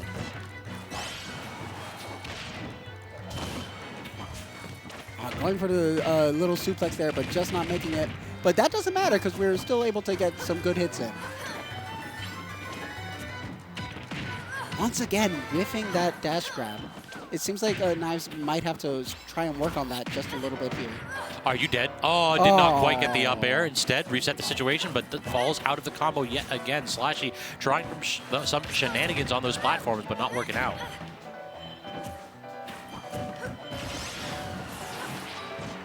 Little bit of a diet flip kick to get us out of disadvantage, but still getting hit with the back air right there is SLASHY still stuck in the corner as well. Not going to get too afraid. Not going to get back aired. As soon as I say it, we're still getting back aired. The 3rd time's the charm for sure, Luminary. Ooh.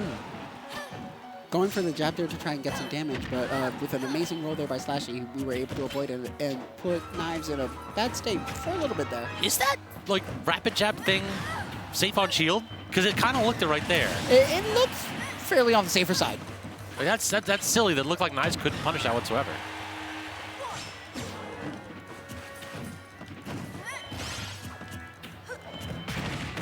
Ooh. Was able to punish the classic Palutena nairs with SLASHY's go-to of just up special. Definitely something that you have to respect is the upper out of shield, and in that position, like, with all that damage, yeah, it should be an easy, relatively easy kill. Relatively. Yeah, I was looking at this. Minus 30 on shield. That is not safe. I'm sitting there like, no way. That option is actually safe. So perhaps Knive just a little bit unaware of the frame data in this matchup, and I don't blame him in those spots. So. Ooh, great job there with the spot dodge there by Knives to avoid the suplex, but we're still in disadvantage here.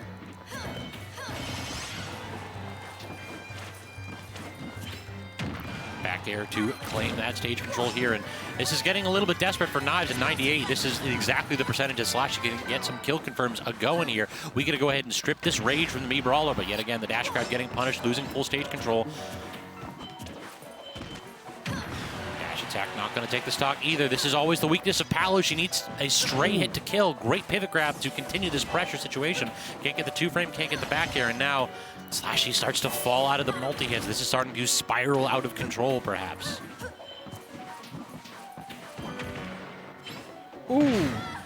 SLASHY calling out that little roll there. Ooh, and then calling out the teleport with this up smash.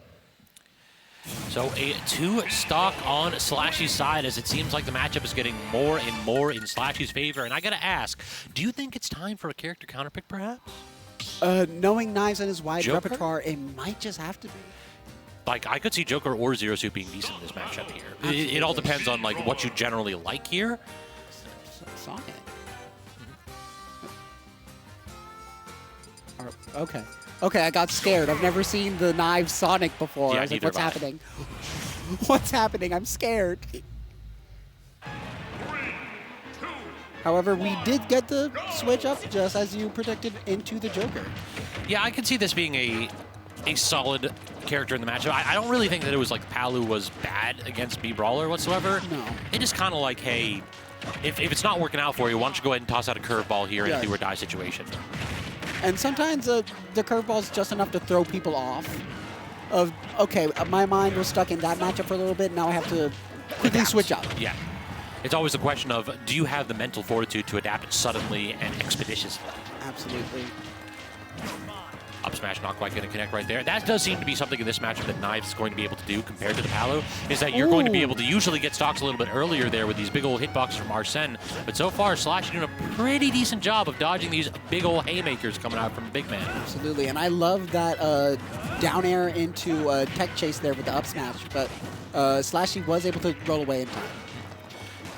In addition, SLASHY able to play around Arsene very well, not losing that stock. I feel like that's the key to beating Jokers. Can you time out the Arsene, or do you allow that part of this character to dominate the matchup? We are looking for back airs, my friend. SLASHY tossing out 5 or 6 in a row. It's like, I want this stock now. He sees the 120% and he's like, well, it's back air time. Yep, exactly. We both know what this is. Yeah.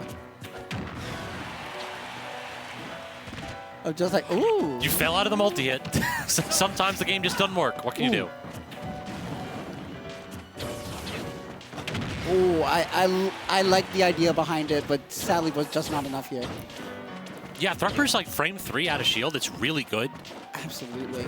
Or it's a frame 3 move that is, not necessarily the frame 3 out of shield. Ooh, with the Nair, I think that was. What's that? Jesus. To be quite honest, I blinked. That's a problem. These like fast fall aerials from Mii Brawler are oftentimes very difficult to react to. Can we also talk about 176 here for SLASHY? This is survivability with a capital S. SLASHY not trying to exit stage particularly early right here. And with a major and a really goodly, very well timed spot dodge there to avoid the up smash. Definitely a bigly opportunity right there. All right, toss him off stage here. Now we have a lead trap opportunity, but almost dying to the like last lingering hitbox of the projectile. This is so frustrating. I'm getting tilted. As a commentator, I'm getting tilted watching a Sans Mii Brawler living to 230 against Joker Arsene. I was going to be so upset if that grab didn't kill. Agreed. Because if you grab someone at 220 and you still weren't able to get the kill, please. Yeah, that is a character differential problem right there. Exactly. Up air, but not actually falling out with no hitbox. I dig that option from Knives. Definitely trying to be a little bit aggressive to beat out these pseudo combos, but sometimes you can be too aggressive. As we saw right there, stuck in the corner, vulnerable to those big old hitboxes from Mii Brawler.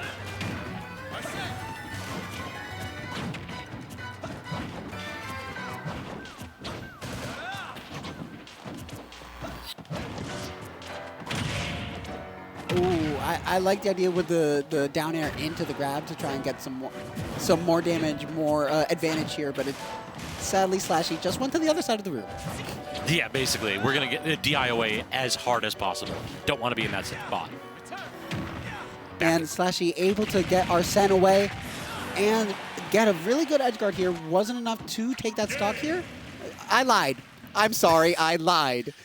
So 100% what happened there was that SLASHY interrupted the double jump tether attempt with that neutral option. And what ended up happening is that both of us and the player didn't realize that there was no double jump left after on that recovery attempt. So awkward situation. Knives falling to SLASHY though 3-0, which means we have SLASHY versus Nick District in our winners side finals. So yeah, that means let's see if we can't provide a bit of a bracket update on the losers side of bracket as well, as we had Robo making an early exit there after Nick knocked him out. So let's see who we got. I know we had Pink also in losers bracket. Electrode was also over there. So plenty of talented players are left. So it looks as though Avail was waiting on the winner of Deathless versus JustWoo. JustWoo being the resident Sonic player, which means that matchup it's only 14 minutes in, so it's just starting. So no shots at JustWoo though. 100% talented player. So Pink Fresh 3-2 over Electrode. Oh, Deathless won Game 5 in a timeout against JustWoo. Oh, true, if you parry for sure. But he needs to mix it up to make it so that you can't parry it as easily. Nick, do you want to come on so you can tell the people? It is a big stomach. So, let's see what we got here. It looks like losers round 6 is going to be Deathless versus Avail. Most likely we're going to have that one on stream. Absolutely. Once again, Dark versus Dark, sadly. And then it's always a shame whenever you have to go against the buddies. And then it's going to be Pink Fresh and Slacker off stream. Winner of that faces off against Knives. Robo waiting on the winner of this Avail versus Deathless matchup. And actually, it looks like Avail and Deathless is starting now on stream. 3, 2, 1, go! And I watched they were actually played earlier in side bracket against each other. Really? Yeah, with this exact same character matchup of Roy and Cloud. All right, Sorties rise up then. So who do you think performs better in this matchup between Roy and Cloud? If the past is anything to go by, Cloud. I could see it in the player matchup for sure. The definitely one where Deathless, they tend to dominate the head-to-head. Though I think that Roy can swing pretty well in this one. Oh, like absolutely. you have a ton of safe pressure, and if Cloud wants to rely on that like up B out of shield, you're just going to get hit out of that. But right now, so far, the Cloud backer definitely making its presence felt right here, trying to run up, grab. There is Avail, unable to do so. So Deathless gets a free dash attack and edge guard opportunity, but Ooh, I love that ledge grab into the back air. That was such a clean execution there by Deathless. Agreed. Definitely one of the preeminent Clouds in our region these days. Deathless, a constant fixture in top 8 Xanadus as well. Absolutely. Deathless is just such a talented player. Avail is too, don't get me wrong. For sure. But something about watching Deathless with his also wide repertoire characters, but his Cloud is just such a beauty to witness. Already starting to try to go ahead and use these side Bs rather, to just kind of anti-air this character, and then the up smash as well. Roy's love to jump around with neutral air, so go ahead and use your big old disjoints and just say this is a no-fly zone. I love anti-airs. I will use them. Sakurai gave them to me for a reason. Exactly. 2-stock lead, and then the empty full hop. Brave.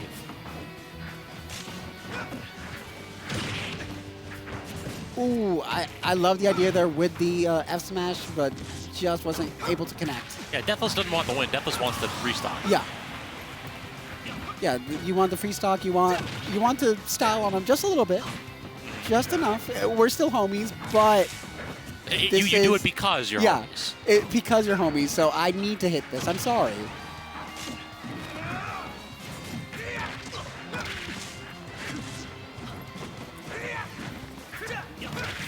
Good spacing right there with the side B. Actually delayed it a little bit to kind of like bait out the back air. That was brilliant from Avail. Please kill off of this. That was too sick to not kill. That entire situation was phenomenal from Avail. Roy cooking for a hot minute here, but now, oh, we're going for the down air. I mean, with a sword like that, I would hope you're cooking. Yeah, true, yeah. I'm just imagining Roy just, all right, let me get some dinner ready. Yeah, easy shish kebabs right Yeah, there. exactly. No grill necessary. All right, everyone, I got dinner here. I got some peppers. I got a chicken. Just line them up for me. Exactly. I'll make you popular at the cookout for sure. Absolutely. Do you think you could marinate it? Get a nice sauce on it? Now you got me thinking here. So no, we got to go ahead and like. Does George Foreman still sell grills? Because at this point, it's like we got a new product for Yeah, a blazing blade. you. There we go. The George Foreman blazing blade right there. Copyright. Yeah. Yeah, no stealing George that. Foreman, I want the money if you do this. Yeah, we need royalties here. And there's a collaborative exercise too. So yeah, it's we not both you, did it. We both it's did it. Yeah. Kalos, interesting pick here from our Roy player. What do you think this might be?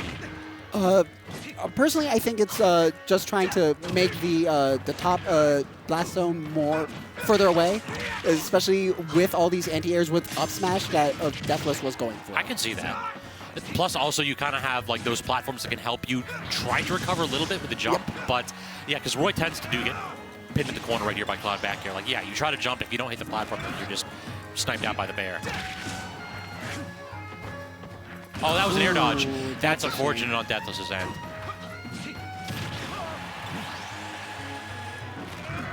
Also, we got to talk about how there's an alternative out-of-game reason why Deathless needs to win this one. Final Fantasy VII remake. Final Fantasy, yes. We got the Lockhart tag right there, so Deathless definitely out there. You know, my brain also, like, as you said, that just made that connection of, oh, the Lockhart, Tifa Lockhart. Exactly, yeah. So definitely the situation where we got to see the Final Fantasy character canonically rise up where we got the remake out. Absolutely, and now we also know Deathless' favorite girl. Yeah, true. No Aerith. Yeah, no Aerith, no Yuffie. But Tifa, she's enough. Yuffie's the new one, right? The one that they introduced? Yuffie was actually in the original game. Okay, what was the one that they introduced? Optional. I see. Jessie? Yeah, I think Jessie's like the new character, which is just like, huh, this is interesting for a remake. Yeah. At this point, is it a remake or is it just a reimagining? Games. Yeah, exactly. 3 games. This is we're gonna go ahead and just continue to milk this franchise. Yeah, remake, rebirth. Like next game is just gonna straight up. It's reimagining. Sorry about it. Exactly. Call Mickey. We got another idea for this next subtitle in the Final Fantasy VII series. Absolutely. Limit on deck that's going to allow a relatively safe recovery, but chose to be aggressive with the up B, and that did not pay off. And Avail looking very good on this counter pick. Once again, Right Cloud just getting the classic, oh, I have the higher side B. Sorry. Oh, Sure. okay. That'll do. Yeah, it's, oh, you're aggressing on my shield? Let me up smash. Yeah, that move has been buffed quite a bit. Like when the game came out, you didn't see a lot of Clouds killing with up smash, but nowadays, like, it is relatively consistent as a powerful anti-air and killing option. So you have to be careful when Cloud is standing on a platform, because if you don't apply your pressure safely, you're gonna die very early. Whenever I play Cloud for Sora's problem matchups, sometimes I just think, okay, they hit my shield, flowchart. Are they high percent? Up smash. Low percent? Up smash. Yep, exactly. Either way, we're going up, me and you together. Hopefully you're going to go a little higher than me, Yeah. though. Yeah, the old Cloud tried and true of just short hopping a couple times and daring them to drop the shield before firing off that limit cross slash. Not going to work out, so Deathless have to find another kill option right here, but the trade with back air appears to work out in their favor, so Deathless seizing a 2-0 victory after Avail was looking really good on that counter pick. And Avail was playing quite talentedly there. He was using the stage to his advantage quite well, and it just inches away. Start the battle. Club, Roy. So yeah, no character counter pick here, but no surprises in this situation right here. Ride or die with the Swordy mains. Absolutely. And back to Kalos, I also dig this option. We saw what Avail can do when they had a little bit of a momentum in the matchup, so simply maintain that. Yeah. Basically, it was like, do what you did for the first keep 2 stocks and do it one more. That's all it was. Yeah. Like, that was definitely clutched that one out. They were looking very good in the last stock situation, but those first 2, it was all Avail.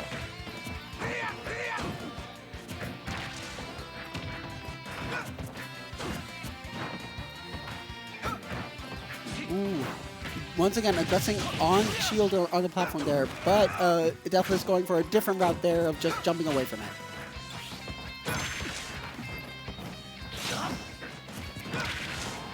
Back air going to get full stage control as well. The weak hit in that position, but great down tilt. That is all it takes. Cloud off stage, no limit, no double jump. See you later.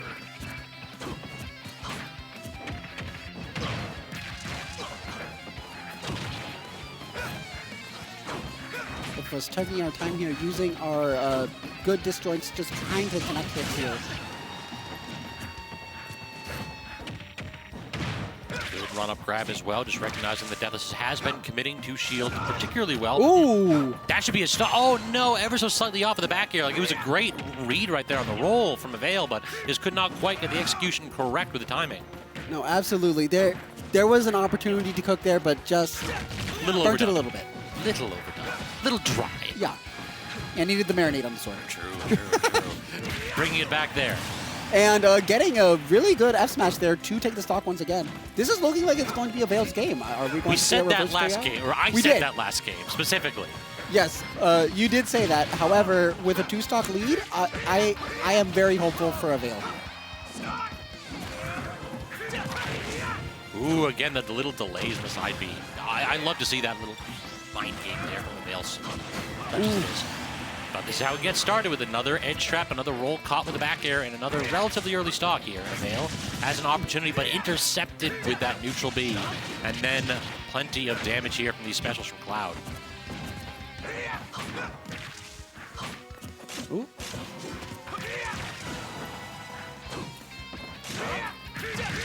I think you're just dead here. Do we have a double I think jump? so, No. yeah. All right, able to clutch it out in that situation as the edge trap did turn into a stock loss. So now, what counter pick do you think we might see from Deathless? That is a very good question, considering Cloud's pretty strong moves. And, oh, looks like we're going PS2, actually. So, all right, we'll call this a counter pick. Yeah. Yeah. Well, is it a counter pick if it's just the classic state? Yes, in this matchup, I guess, yeah, lower ceilings, so Yeah. Cloud does have the ability to kill a little bit earlier than Roy in this situation. You want to keep Roy away from stages where they have the close side blast zones. Right. So, like, I would be a very rich man if I got a nickel every time I saw a Roy kill at like 60 on Town and City. Keep that character away from that stage. Yeah. But as of right now, it looks like this is still a fairly good stage here for Avail. At the very least, a very good start for sure. Upbeat onto the platform to keep it safe, and then a little bit of safe pressure on Avail's side means that Deathless's out of shield options aren't quite connecting. Amazing job catching that up special with the fair. But Deathless was still able to make it back by just recovering low at that point. And then Deathless expended their double jump off stage, and that was an easy stock. You gotta keep that in the back pocket against Cloud, unless you have that limit. And you saw like Deathless reeling back in their chair just for a split second directly thereafter. It's like recognizing, oops, I made a mistake, and I lost a stock for it right away. And sometimes that's when you make a mistake. Oh, that's all you can do. Like, all right, made a mistake. Let me keep it going, keep it moving.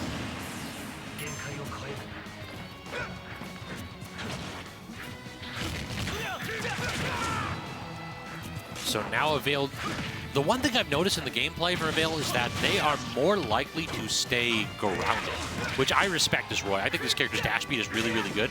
So you don't necessarily need to just run around and jumping and hitting buttons. You can stay grounded and then use your burst speed to choose when you're going to toss out something like a neutral air for safe shield pressure. Exactly. If you stay grounded, you get stuff like that, where you have the immaculate tech chase that can lead to more grabs and more damage. Ooh, Avail going for a low recovery there and just sadly turning it into an SD. Did he get a grab out of the up B? That is kind of sick.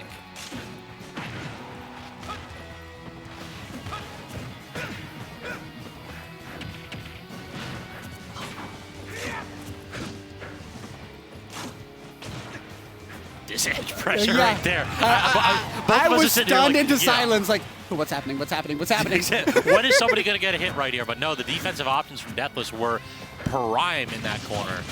And at 175, I'm worried.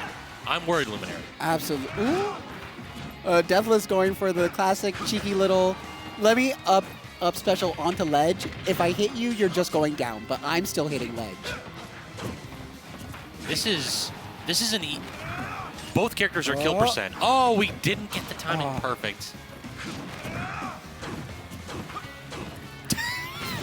Fair. Yeah, I love it when Cloud players do that. It's like, yeah, we're recognizing that we have good hitboxes. Yeah. Toss them out. Ooh, getting the shield poke there with the back air to take the game. If at first you don't succeed, bear again. So that means that we are going to swap over now to winners finals. Nick District versus SLASHY, while Deathless continuing their run through losers, potentially having to run into, I believe, is that Pink Fresh next or Knives? Let's see. It's actually going to be Robo versus Deathless. Okay. Knives and Pink Fresh are playing on the other side of losers quarters. Yep. So most likely we're going to have both quarters off stream, and we'll probably hit losers semis on stream after this best of 5 set that we have coming up right here. So who do you think is going to end up on top here between SLASHY and Nick? So I started today playing friendlies with the both of them. And honestly, they were going pretty neck and neck, but they were also going characters they don't normally play. Okay. So it's like, well, on one hand, they were going fairly even, but on the other, they were just going, sort of just playing around like... Yeah, just doing fundies, basically. Yeah. Like, let me have a little bit of fun with Mario. Let me have a little bit of fun with... He also played Wario. Wario? Who played Wario? SLASHY. I can see that. That is definitely a SLASHY character. Yeah. Mario as well, so... And Nick, you know Nick just has a wide repertoire of, okay, I'm going to play this character today. Exactly. The Steve District still hasn't come out in bracket, and I hate that fact. No. All right, so let's see what we have here. It looks as though SLASHY does not necessarily have a winning record versus Nick District, though the data that we have available is a little bit outdated right here. So, yeah, I think it's suggested that it was like 0-2, but I think these two may have played a little bit more than that. Okay. So, despite not having a full picture here, I think we can say for certain that Nick has a slight advantage in the matchup. And the question now is going to become, has Nick played SLASHY since this dude's come up? Because it does feel like SLASHY has been improving quite a bit.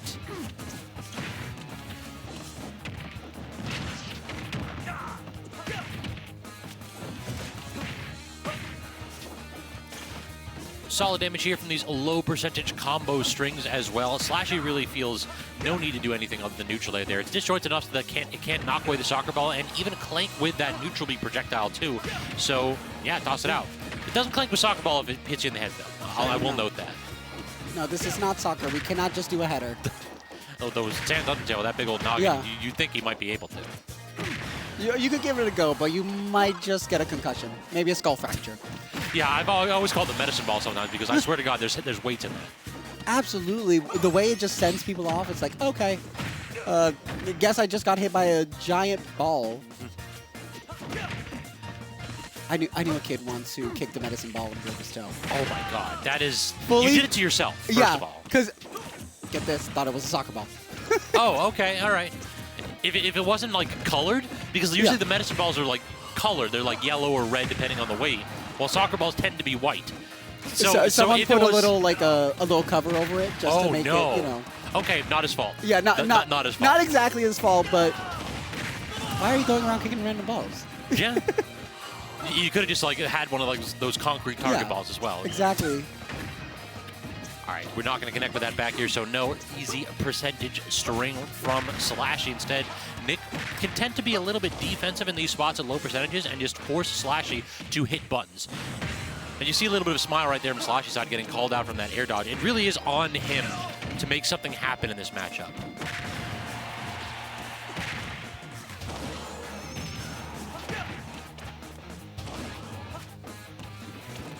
Time here to catch that roll in with that looked like down tilt. It's impossible with the crazy angles that Wii Fit just has in this. Yeah, it's very odd. That down tilt is a great tool that can be used to definitely snipe out those options at edge. SLASHY, we're showing some of his trademark patience, I feel. SLASHY's one of those players that, even if he's down a stock, he still has the vibes. He'll still camp you out a little bit and take time. He's willing to wait. Yeah. Look for the perfect little moment to just go in and get something that he likes.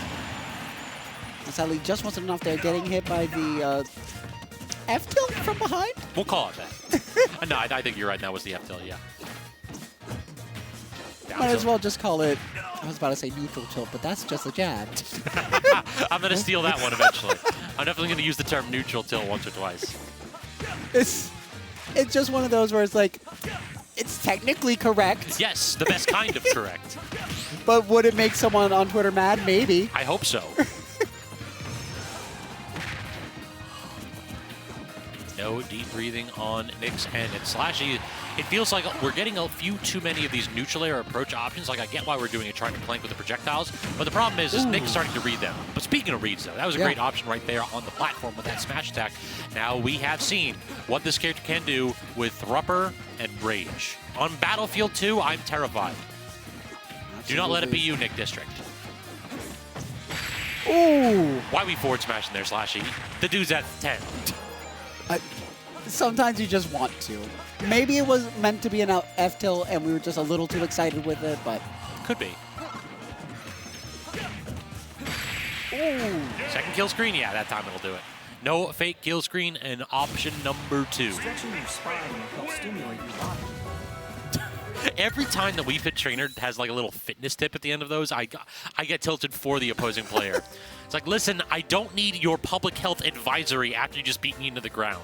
I need to simmer in my own hatred for a minute. I don't need a public health advisory. I need a public health service member. Please call an ambulance.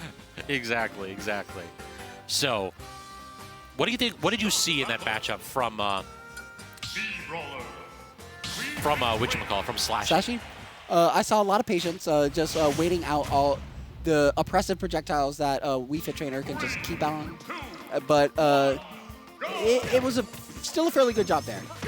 But it was just a lot of patience, but some reckless attempts to get in. I agree right there. You can't be reckless against Nick District and this Wii Fit Trainer. The character is just too solid with these defensive tools. You have to go ahead and respect what this character can do. And also, we didn't see any jank. No jank. That's the problem from SLASHY. We need to see more jank. We need to. That's our problem. Yeah. We didn't see enough jank. We didn't see enough nonsense that shouldn't happen. Yeah. So simply make it happen. Yeah. Come on, SLASHY. I know you got the gimmicks deep in you. You got this. You would not play Sans Undertale if you didn't have gimmicks right there. Look at that. I actually like that option. You missed the tech, couldn't get the jab block, so instead he just ran forward to push Nick closer to the corner and limit his options. Like, I'm coming with you into the corner. Don't worry about it. Yeah, Don't worry about it. I'm just following you. Yeah, just making it easier to react to whether or not Nick is going to roll out a disadvantage. Salute the sun.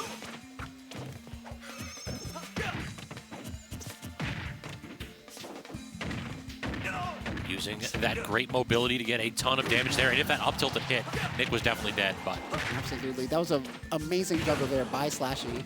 And just getting all this good percent very early on here against Nick District.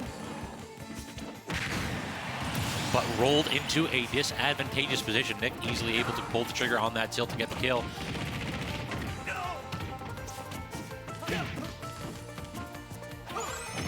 Up air, reversing, trying for that neutral B, but not going to connect. So instead, SLASHY takes 20% and gets a little bit of a berry for his troubles.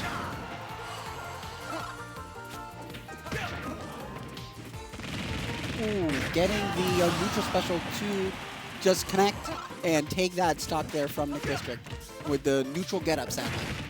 Yeah, neutral get up at high percent, always a slower option. Just toss out them multi-hits, toss out them lingering hitboxes in those positions. Spot dodge not going to work out on SLASHY's side that time, but the lingering neutral air certainly will. Solid strength from SLASHY.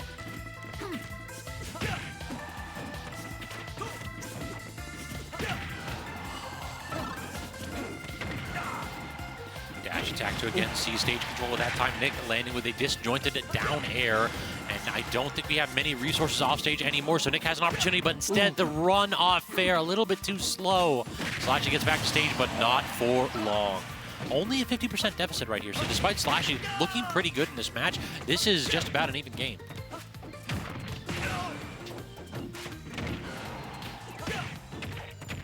Ooh, SLASHY getting the hit back with the soccer ball with that nair. This nair is feeling like a really good tool in the matchup. It's a Swiss Army knife. Yeah. Is this a regrab? I think yep. it is, yeah. but unable to get the back air to confirm out of that situation, so SLASHY has to reset the spot, and that gives Nick the opportunity to reset the invuln, go back off stage, and get deep breathing active. So this is dangerous. SLASHY, I feel like you got to get the stock earlier than one would like here, as this deep breathing continues to fritter away on Nick's end. Nick getting the back air there, but deep breathing was out of commission there, so we weren't able to get anything too crazy out of it.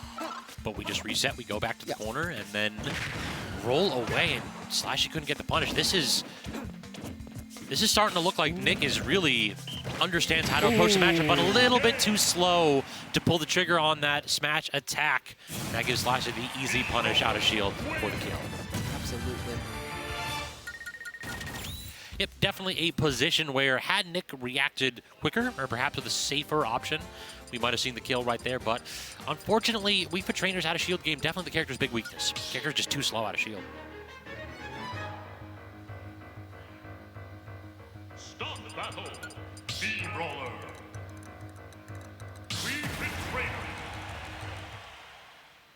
SLASHY looking a little unbothered there, taking the his first game for this set.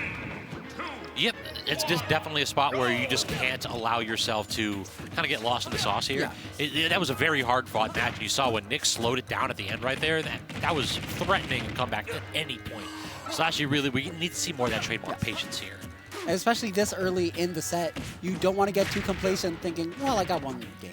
No, yeah, you do not at all want to go ahead and rest on your laurels. Ooh, missing that grab there and getting punished with the back air. Actually managed to get the run through in that spot. And every now and then you'll cross up a character and be like, why? I thought we couldn't do that. Yeah, like, oh, right. I thought this was gone. Yeah. Sakurai lied. I thought Sakurai took away this privilege. So much for that, though.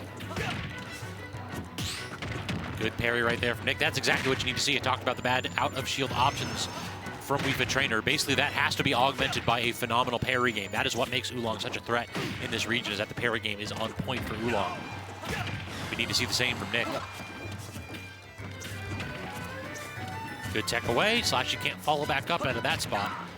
Oh. I love the idea there by SLASHY, expecting a roll in, but sadly it was a roll out. Yep.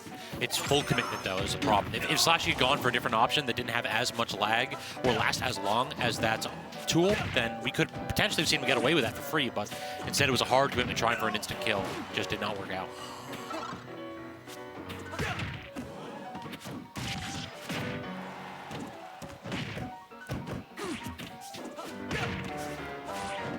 Trying to connect with that back air there. Nick is really starting to try to take this lead to the bank.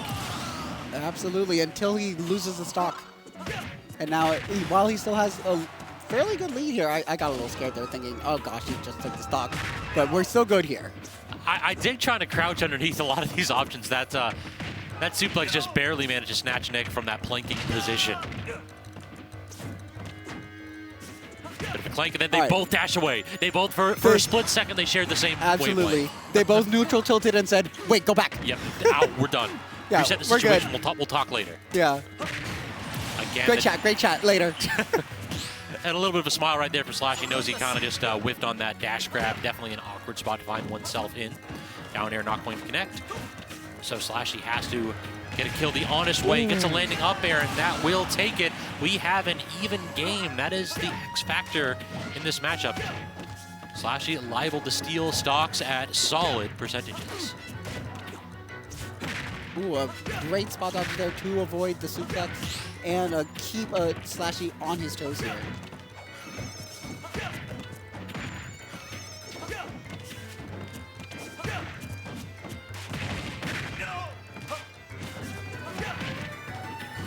Now this is neutral in this matchup. It's SLASHY trying to fight through the minefield of projectiles with that neutral air and get those 1 or 2 hits. This character's combo strings really seem to start at like 30 or so. Like at low percentages, it's really 1 to 2 hits at most for SLASHY. Stuck in the corner and using the invuln. Yeah. Too, to burn out that whatchamacallit, the deep breathing. Not killing, this is still Kalos. Oh yeah, definitely. Which, this is potentially Nick's decision for Kalos here of get a high blast zone. You're not earning your cheeky little off-the-top kills. Agreed. High blast zone and then broad stage as well, so that they can get a little bit more space to get the projectile game plan going. Neutral air, neutral air, neutral air. SLASHY has a game plan and is sticking with it. Reads the air dodge, but cannot connect with the up smash. That is, yeah, it was the right idea, but unfortunately just did not quite work out.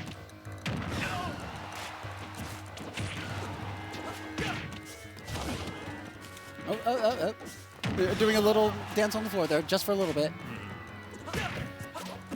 Now this is a dangerous spot here for Nick. How do we get out of the corner? So far, so good, but SLASHY just has to wait while Nick resets deep breathing. Gets full state control yet again, but you gotta get that killing blow here, because if Nick gets the opportunity to get a grounded hitbox out with deep breathing, you may find yourself in an awkward situation. Back air, we're savers. And then roll away directly thereafter, both players. Copacetic right there. Sometimes you just share the same thought process, the same little brain cell. Yeah, the single one in that position, perhaps. The Bluetooth connected for both of them at the exact same time. Yeah, true, exactly.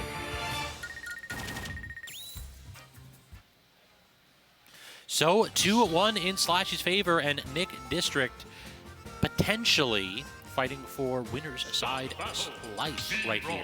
Think we're going back to Kalos? I would hope so. Because while we still took a loss there, it was still a very good spot for Nick District. It was just both played neutral a little too well with each other. Yeah, I can certainly see that.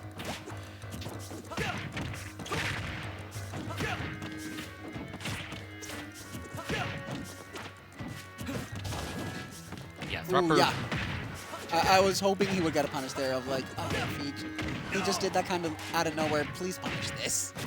The one thing that I'd be really interested to see here is if Nick has been paying attention to the developments that happened this week, because I swear to God, and SLASHY won Xanadu, and then there was some like clips that were circulating about Brawler, and then immediately Waidu popped up with a "Hey, all of me Brawler stuff is fake" video.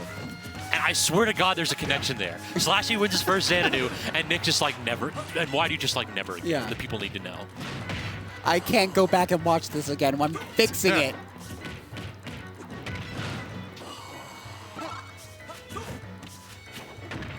We're not a me brawler, we're a me fraudster. Could be. Ooh. That actually saved SLASHY. That's so unfortunate right there. If Nick had been able to go ahead and get the DI a little bit off stage right there with the up B and still able to recover, he could have had to be up a stock right now, but instead we are back to even and SLASHY has full stage control. Ooh, punishing the back air on shield with a very good up smash there and going off the top. Up B for solid damage and control right here on SLASHY's side. A little in and out using the dash speed, and then the suplex to fade in and out of Nick's threat range.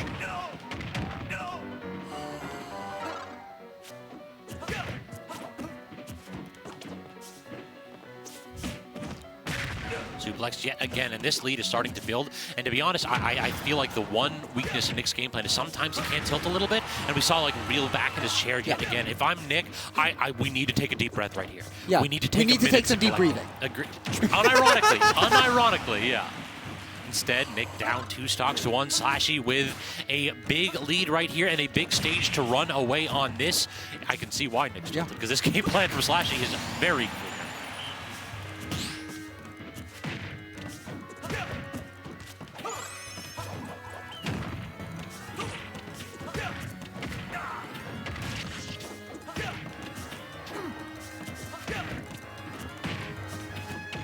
Once again, we're back into our neutral of just get in on projectiles.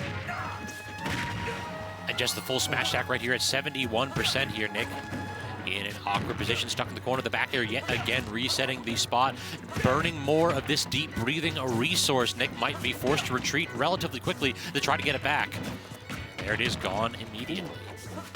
And getting the berry, but not getting a punish out of the berry. SLASHY just too good at mashing here.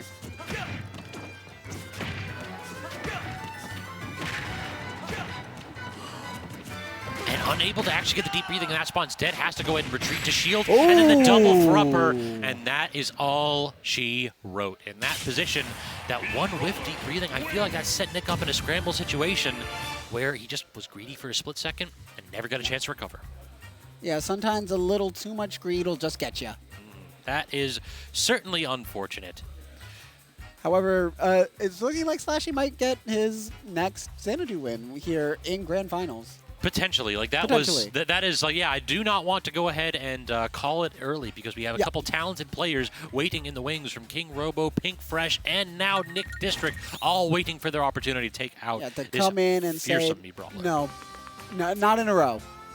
So yeah, I also want to highlight this interaction. So yeah, why do put out that that video called "Surviving Me Brawler," and then somebody called him out. PT Mona, actually, another Reacher person, called him out and said that like SLASHY on Friday had said you're dead when you get hit by that. There's no DI, there's no SDI that'll save you. To which SLASHY's response was, "I lied, LOL," like straight up.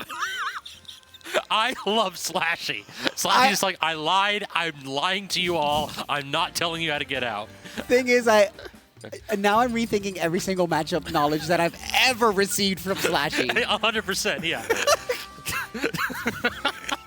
I love SLASHY. Dude, that was like, as soon as I saw that interaction, I'm just like, listen, he deserved the win. A lot of dots are connecting now. He's not only is the man pretty nice in the sticks, but he's got that propaganda W too. All right, so why don't we take a moment to talk about, Bray, do we have the monthlies for March lined up yet? I'm not hearing anything from production, so that most likely tells us that we don't have the date set in stone yet. Always, since we're now day 1 of March here, is the leap day is done. I'm trying to figure out as well when our next B&Bs and Homecomings and Xanadu Legends are. I think it's next week. Like not this coming Saturday, not tomorrow, but the next Saturday is Xanadu Legends. But I don't remember what's happening after that. Wait, I was like, wait, is it really next week? I don't know what Homecoming is yet. Yeah, nobody told me nothing. Okay, because I'm like, this is a little short notice. No, I'm not announcing immediately.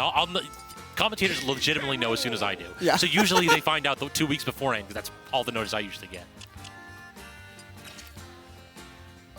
But I think we have, like, on the 16th, it's going to be full price now. I saw that one got moved up, so it may very well be that it's the 23rd might be the Homecoming. I can't confirm quite yet. So it does look as though PinkFresh did manage to advance throughout losers bracket, so we are getting the run back from winner's quarters, where KingRoBo got the 3-1 upset over PinkFresh, who has been going Marth all evening. Absolutely. I love when PinkFresh feels like switching it up and just going into the Marth. PinkFresh Marth is such a treat to watch. You're not wrong, though I will say in this matchup, it is not the character choice. Oh, no. Min versus K-Rool feels like you just get turned off for 80% of the game. Marth versus K-Rool feels like, oh, this is a good character, actually. Like, K-Rool is actually good here for some reason. But sometimes you just want the sleek, nice sound effects of hitting your tippers. But look at that grab range, though. Like you can go ahead and drift away with the forward air and still get grabbed by K-Rool's dash grab or his standing grab. It's nuts how good this character's spacing tools are against Marth. Also, 2 times in a row right there, PinkFresh did not mash against the berry. Ooh. That almost killed the second heaviest character in Smash history sub 100. That is nuts.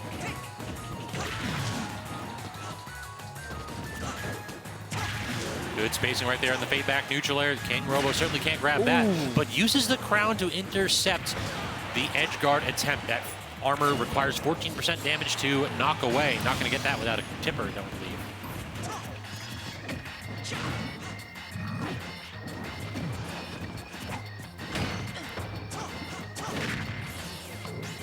Just do it. I love the commitment right there. Robo knows when to go for the cheese. Like that berry right there. Sometimes it's just like, well, we need a little bit of cheese here.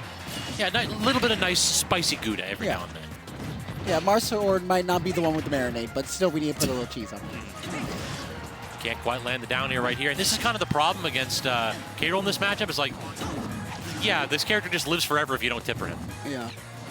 Ooh, I like the attempt with the crown there. Yeah, that actually forced Robo into an awkward angle with the up B that allowed for that back air to connect.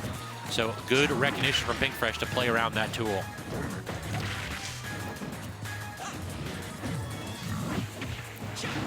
Toss him off stage yet again. Resetting the situation here. Definitely the strength of Marth in the matchup is edge trapping. Anytime Robo gets the opportunity to actually play the game and what passes for neutral and ultimate, then he's able to go ahead and make a statement. Ooh, beautiful parry into that up smash. If I'm Pink Fresh, I'm feeling that tomorrow morning. You know that's like stupid fast? I think it's frame 6 or 7. Yeah. I think it's the second fastest up smash in the game. It's like Diddy, then K-Rool. And why KingRoBo of all? I know. Well, he does kind of need it, though. Yeah, he does need it. Like I said, what good traits he has him so tuned up. True, yep. Sometimes you just need to min-max a little bit. Oh, that forward air was devastating if Robo managed to hit that one, but instead, Fresh trying to land there, and the parry into the grab. We're going to get a berry, and then this time, Pink Fresh mixes up the mash, but he gets re-grab for his troubles, and that time, the up smash with a dash forward to mix up Pink Fresh's DI. Amazing job there by KingRoBo to just be aware of the mix-up there and just go for it. Oh, please. Okay. Yeah, looking at the frame data and the Frame hitbox on that. startup Frame 6. Yep. It is a quick one, and then you have the invuln on the head, too, which is nuts. K-Roll up smash is actually just a good move, which is silly. The whole character is silly. That's why I love it. What other character has like a slide whistle as part of like a sound effects? Maybe Villager? I don't know why my brain immediately said Villager. I'm trying to think of the move. I can't think of it. I'm thinking about the slingshot with the Ah, yeah, I'm talking about the blunderbuss with K-Roll. When he fires you out, it's literally like the slide whistle sound effect. As you called them Looney Tunes earlier tonight. I agree with that very much. And it went from, who did we watch KingRoBo fight earlier? I'm Nick blanking. District. Nick. So yeah, I went from Wii Fit season to Marth season. Yeah, exactly. Neither ducks nor wabbits in this position here. Going off stage here. No, actually, there was no double jump. Robo went off stage with a neutral air. I think he just kills Pink Fresh there just about every time. Instead, he gets spiked for his troubles. That's a heck of a reverse there from Pink Fresh. Berry into the up tilt. Yeah. Not going to kill. Immaculate DI for Pink.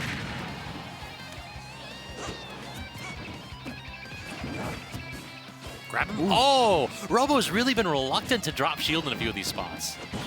With Marth's range and frame data, it's very understandable to be like, let me wait a little bit just to be sure I'm good here. Yeah, you definitely dead to up smash that, or up throw though. I love that this is a character with 3 killing throws. Down throw for the berry, up throw that just like kills guaranteed, and then back throw if you're ever near edge and you're dead at like 100. Yeah, with the berry, it feels like a kill throw by technicality. True. Or it's like, is it a kill throw? Not technically, but it will be. Good stall with the up air, but I think, yeah, you have to be tricksy in these positions because that was an awkward angle. So Pink Fresh can't get the kill, but does still manage to maintain stage control until Robo gets the back throw. And then he immediately goes for 2 spikes. It's like, I want the kill. At 23, that's kill percent for me. Once again, like we were saying earlier, just wants that little bit of cheese sometimes. I mean, that's the heavy lifestyle right there. Are you really a heavy main if you don't go for cheese? Yeah, if you don't try to kill your opponent at 30, then you're just not in the spirit of the character. Hey, get someone else. It's not worth it. Good DI right there from Pink Fresh, though. And then the parry, just do it to him yet again, Robo. Robo is getting these immaculate parries into grabs here. You need to. No crown, but does manage to land the single hit little of propeller. Puppy, yeah. As a Sora main, it's the funniest thing to counter. Because I find a lot of KingRoBo is not one of them. Just don't know what to do against Sora counter on his little propeller. Yeah, there's an angle that's like allows you to recover, but every other angle you just die. Exactly. Stupid. I hate that move. I had to be given something. Kill him. I'm a Sora player. True. You got your tournament win of SmashCon. Exactly. I got the funniest Smash event of all time, I think. Ooh, Die. Amazing counter. Still not killing. What, like you said, second heaviest character in the game. Second heaviest character in Smash history. Jeez. But that up tilt will take it, though. Dippered indeed. Running it directly back, I'm willing to bet money. Neither of these two are too much for counter picks. When it gets to this point of the night, sometimes you just need to save the little brain power of thinking about overstage and let's just run it back. Yeah, it's just conserve every single brain cell you have. And in these positions, it is really a battle of will. Like, this tournament started, what, like 4 hours ago now? Yeah, exactly. Yeah. Almost exactly 4 hours ago. So these two have been playing for quite some time. And at the top of their game at that. And also, I want to point out that Robo like puts himself through the ringer because when he's not playing bracket matches, he was playing friendlies against African Batman Sonic. Oh. So he's just like, listen, I need to go ahead and grind. And it's like, I got a Sonic main that wants to go ahead and make your life miserable. And that is like a good competitive drive to have. Agreed. Maybe out of bracket though. Yeah, true, exactly. Maybe before. Try to go for the parry right there on the down air, but good mix-up from Pink Fresh. No back air at that time. So KingRoBo now finds himself in an awkward spot, stuck in the corner, but the returning crowd potentially bailing him out? No! Ooh. Can't get the parry on the run forward neutral air.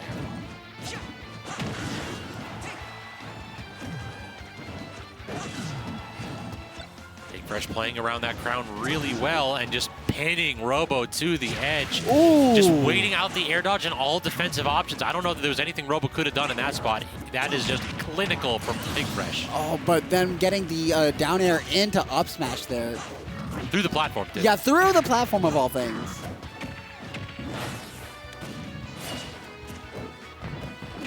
Ah, that's an interesting option right there. I think you could have gotten a grab rather than the neutral air, but instead trying for a max damage nonsensical combo right there as Robo. We're both at an even point. Might as well go for something that might be a little risky, but it won't get me too punished here.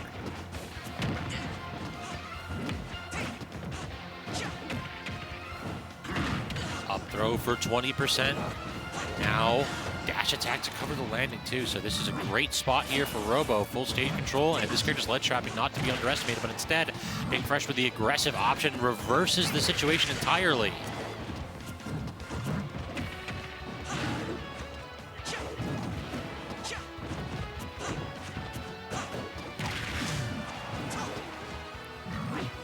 Once again, we're in the same situation we were in last stock, but KingRoBo looked like to have learned his lesson there.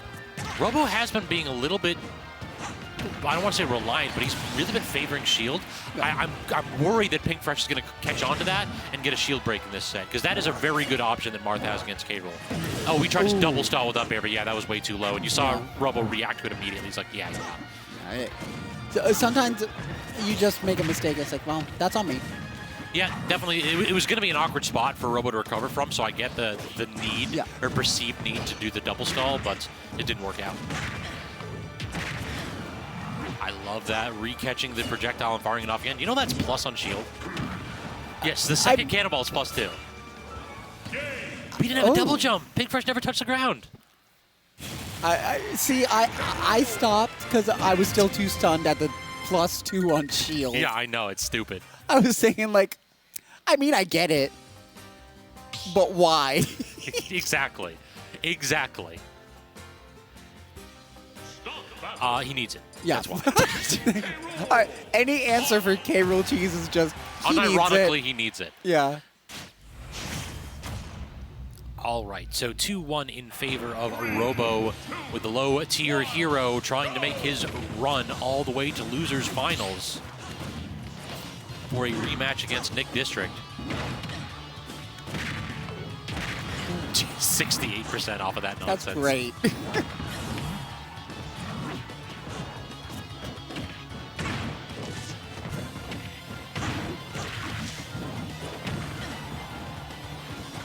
Pink Fresh having a difficult time landing, but the aggressive forward tilt. Oh my god, the reversal!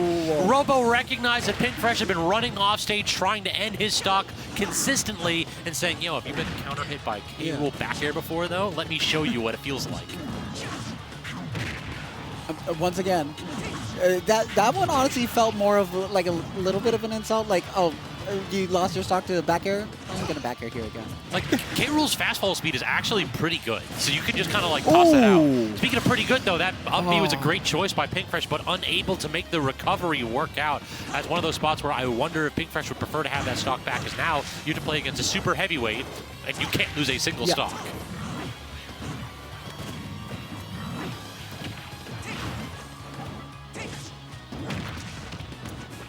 So bad trade for Pink Fresh's side. K-Rool Lost a double jump in that spot, but unable to get any kind of punish going. Gets the down air into the neutral air behind the platform. Now Robo kind of swinging. We get the berry. We have the forward smash. Oh, that was greedy. Mash. Yeah, good match from Big Fresh. Well, I love the attempt with the stock lead we have here. That jump was just a little too...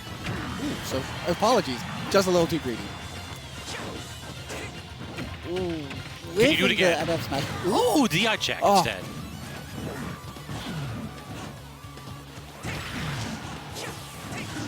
All right, good job covering landing, and again forcing K-Rool to his worst spot in the matchup, stuck in the corner. The up smash not going to beat out the neutral air perfectly.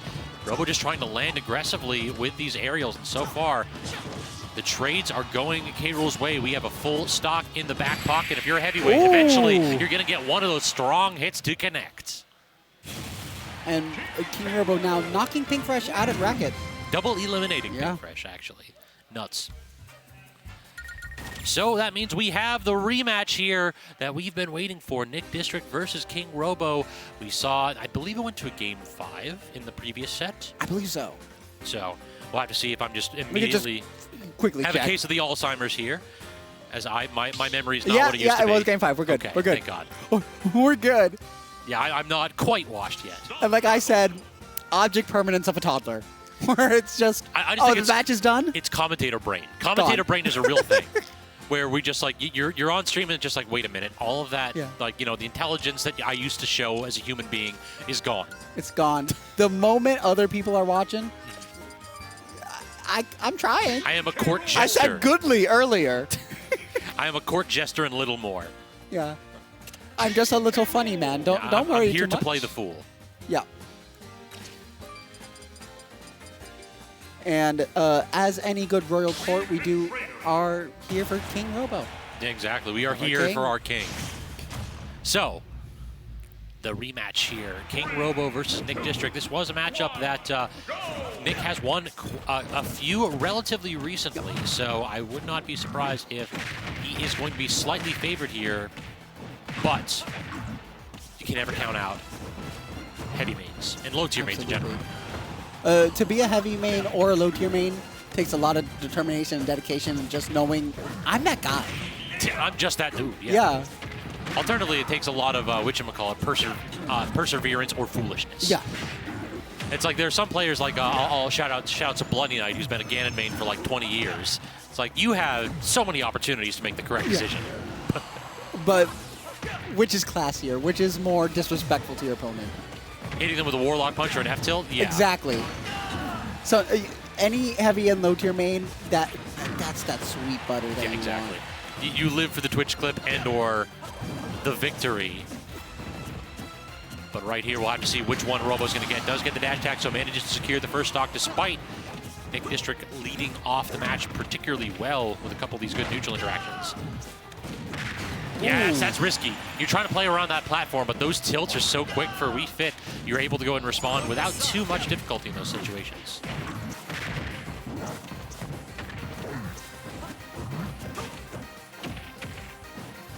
Barry into shenanigans? No, we're just going for the clean up smash, recognizing that Nick was doing a little bit of mashing right there. Great panic grab. That was beautiful from Robo. The little forward air, fast fold to force an option. And sadly not taking the stock. I feel like he earned it with that interaction alone, but he's going to have to earn it some more. Yeah, he earned my love instead. This is one of those situations where it's like, you definitely got me with that, despite the fact you didn't get the stock. And now Nick District answering back, though. Look at all the damage that deep breathing interaction applied. But don't hit a button against KRoBo dash attack, though. That move, discount Palutena. Is it really discount if it's that big and armored? It's good, but it isn't invulnerable. That's fair. Oh! Was that untechable? I couldn't see the red. That was techable. Yeah, so, I mean, I would have gotten hit with that too, though. So, no shakes. What a response from Nick. I'm just not going to put up with this. Yeah. I'll just wait a little bit. It's like, cool story, bro. I'm not going to respond. Yeah, I'm going to take a quick moment to just lay here. Appreciate my time. Dash grab yet again. Up smash, but great mash from Nick in that spot. That's one of those where you can get out of that like sub 90 if your mash is godlike, and like props to Nick, his mash has been godlike tonight.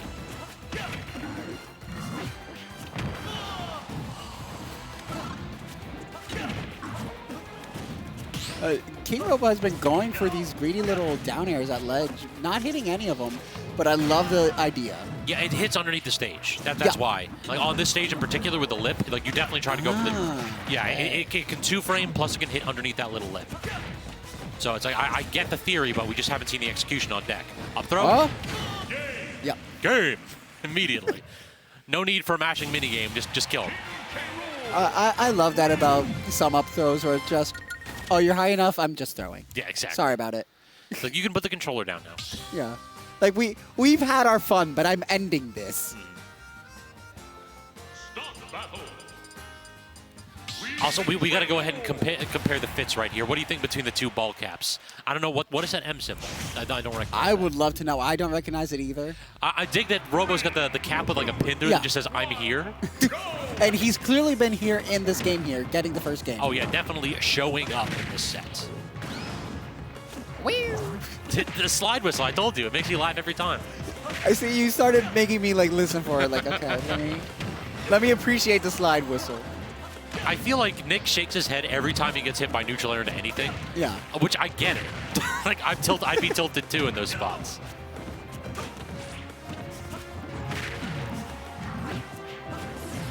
Good job shielding the crown, not getting caught by any of those shenanigans while K-Rool tries to fight his way out of the corner.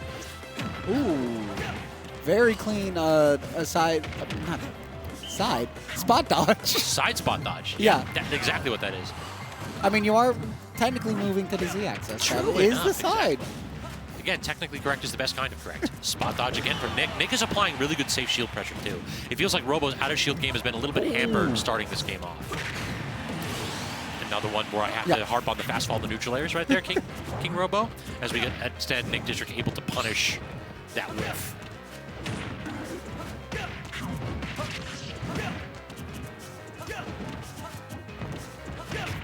We are swinging right now. There are a lot of hitboxes and none of them are connecting, and Nick District feasting on these whiff punishes.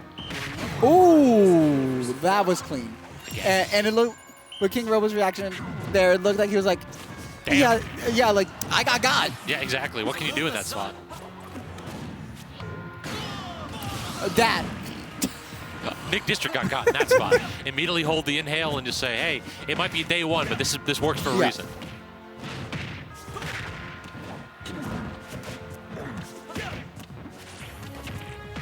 That soccer ball, the last little ricochet, catching KingRoBo swinging in that spot. Nick District keeping his options safe in those positions. And I just want to note the amazing spacing there to just miss Crown. True, yeah. Good micro spacing in those positions. And then planking underneath the forward air, too. Not getting the turnaround grab that Robo was looking for, so stuck in the corner yet again. Nick has the opportunity to seal it right there, but no more deep breathing. Lost it in the worst possible situation right there. That mix was nasty. The Z-drop crown into the little retreat.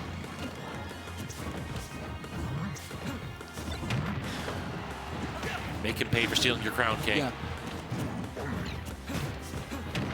Does get the dash attack yet again, seizes the crown back at 178. We do get the spike too, so don't count KingRoBo out, despite the fact that literally anything from Nick's kit will kill, including up air. Yeah. It was still a very valiant effort. You gotta build tension. Yeah. We both know that at 180, Robo's gonna go ahead and climb a mountain right there, but absolutely. Let me lie to myself. Yeah. Yeah, so we need a little bit of delusion sometime. All commentators need to be able to will things into existence every now and then. I want to see the crazy comeback. Yeah, well, I'm always rooting for those. What's the point of commentating if you use the commentator's curse against it? True. Nobody like commentators curse like, oh, we're gonna get a 3-stock here. Absolutely. You always want to see the commentary curse where it's like, yeah, this is suddenly an even game because the commentator said it wasn't. Yeah. Just get on commentary, wait for your friend to go on, and hype up his opponent as much as possible. Yeah, exactly. The anti-commentary curse. Yeah. Yeah, just be aware of it and go, I know what to do. Don't worry, man. Yeah, I got you. You're getting the win. Yeah, real homies don't hype up the homies. They hate on them. Yeah, I know this guy. He's a fraud. True.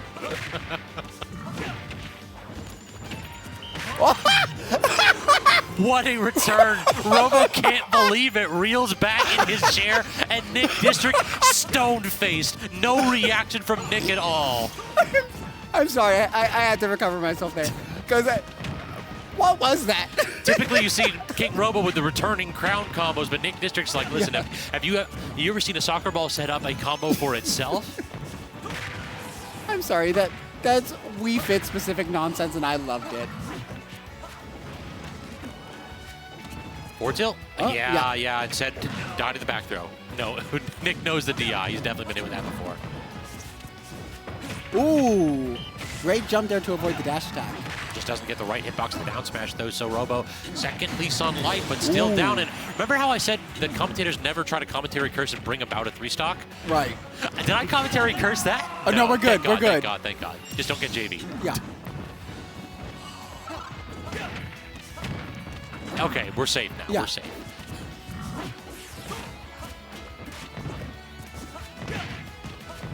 That header is more disjointed than I think it is. Every single time it like hits directly above him, I swear to God, it grows with each match. I am going to look that up. Gets buried, doesn't get the up smash though, because Robo has good mash, as you would expect from a character that relies on forcing his opponents to have good mash. Back air? Oh no, we go for the down air instead. Forward smash him, do it. Up smash. Same energy, same energy. Yep. Yeah, whenever you bury somebody at 70, it's like you probably got nothing that's true right here, so just go for the haymaker.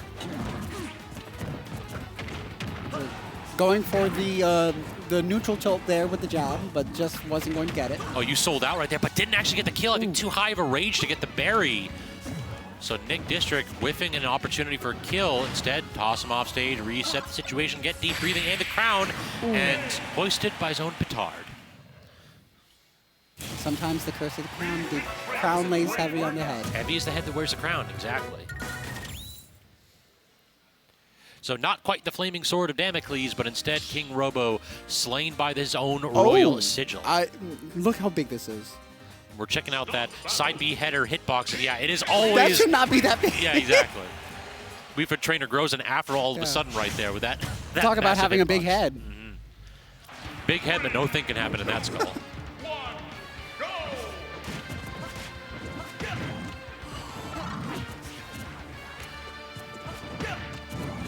A little bit of a slower pace to start here on this one, as Robo perhaps trying to feel his way around the projectile counterplay, as that felt like the difference maker perhaps in that game 3.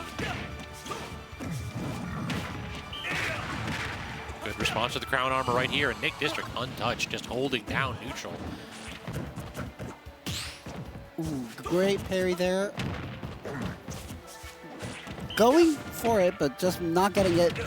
Coming through his curse, he got it.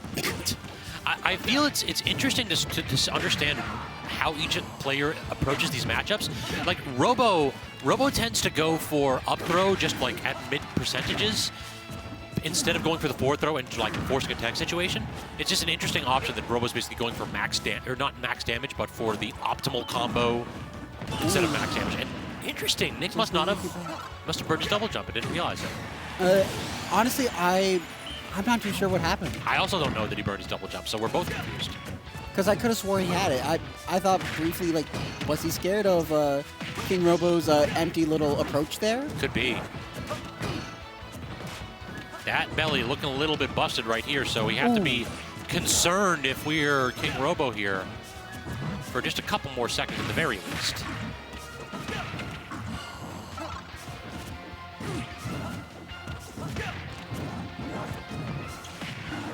Yeah, Nick is doing a really good job here just reacting to what Robo's putting down. Just wait in shield and catch Robo when he's trying to swing aggressively that isn't safe. You can just whiff punish the neutral air and then outzone everything else.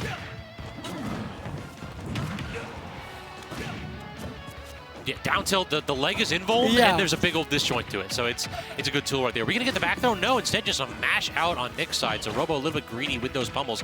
Reset the situation, though. Up throw on the platform, definitely not going to kill in that spot, though. DI check not working out on Robo's side.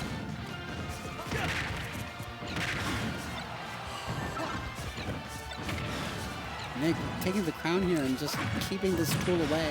He's swaying in that position? That's crazy to me. And that is a brave option for Robo. He got him at a disadvantage once, but instead, Nick not letting him get any kind of an advantage going.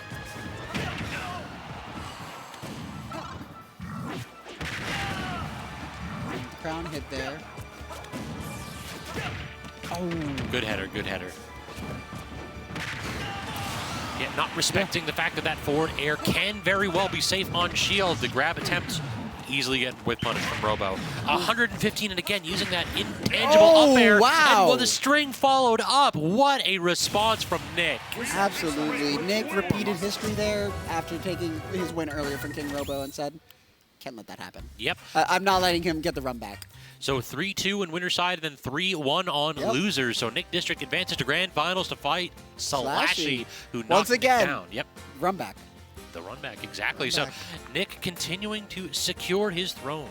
Absolutely. And after having lost against SLASHY, I that would put a fire under me. And say, I need to win this time. So now the question is that fire going to be successful in motivating you to succeed, or is it going to tilt, Nick? Yeah.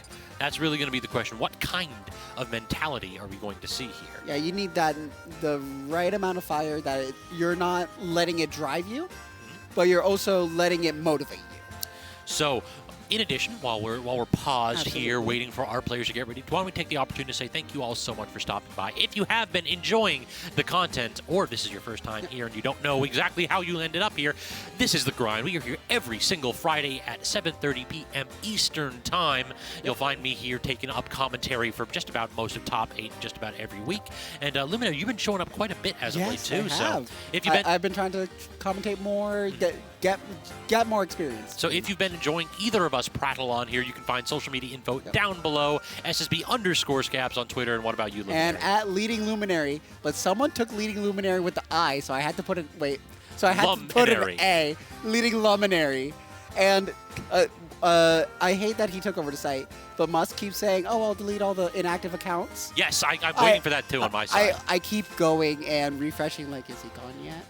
Like I have. Is he gone? Yes, I had scabs like pegged from the start, but there's somebody that just has scabs, and it's like an account that hasn't posted since 15. Yeah. I tried looking for underscore scabs. Someone's got that too. I need one of those two people to just get got. And Elon, take him out. yeah, take him out back. My guy hasn't posted since 2014. Just exactly. He's not here anymore. Just saying. All right, so let's see if we can't bring this up on our side to provide a little bit of additional information.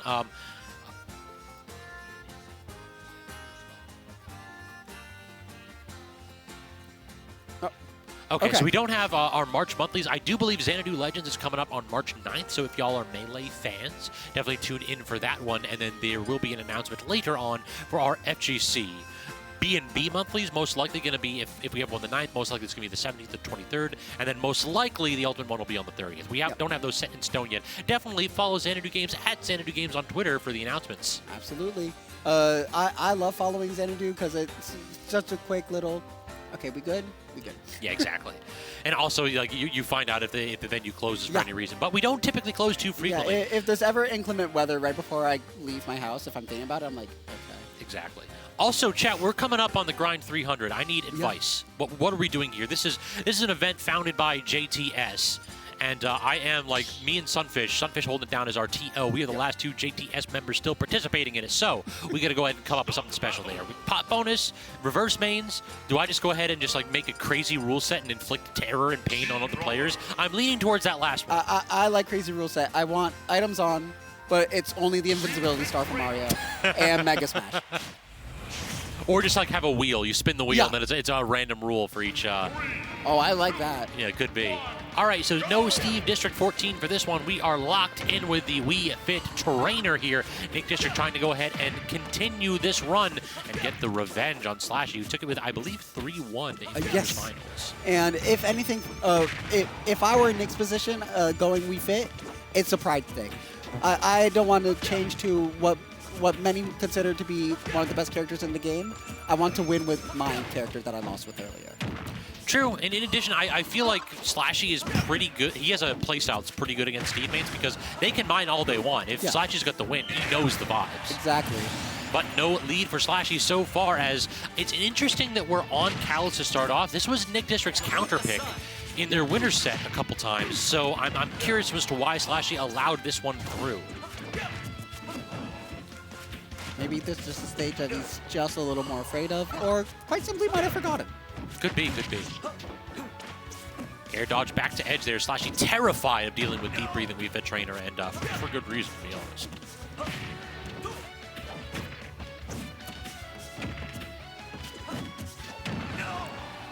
Strong hit of the back air forces Nick District back off stage, and with not enough space to get deep breathing, and the weak hit of the dash attack, not quite Fox-esque, though the hitboxes do look relatively similar.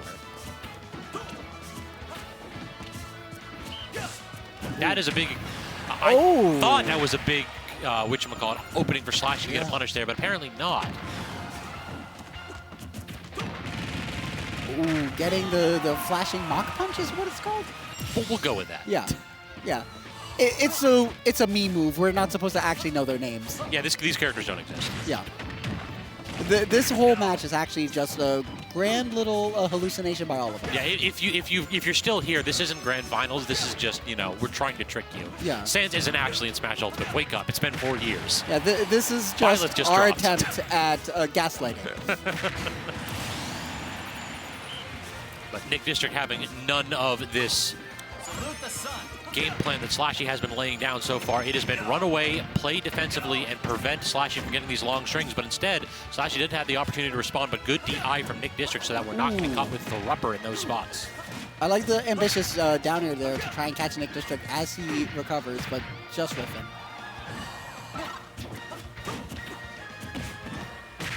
Getting the suplex, doing an amazing job keeping Nick out while Nick has the deep breathing on deck. There's the stock. That is a big risk right there, going for the hard read that SLASHY was going to approach with a neutral air or do some kind of out of shield jump option.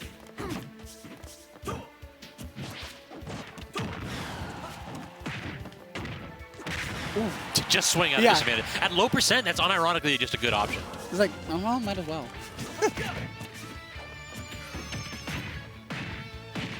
Triple up tilt. We are not quite safe in that position, though. At 138, I'm terrified for Nick. This is a Twitch clip waiting to happen. Oh, getting the suplex and keeping Nick in disadvantage here. Like you said, the Twitch clip is slowly forming here. Like, we're already going for the landing up air. Landing up air into that flashing mock punch. You are correct right there. Oh, let's go.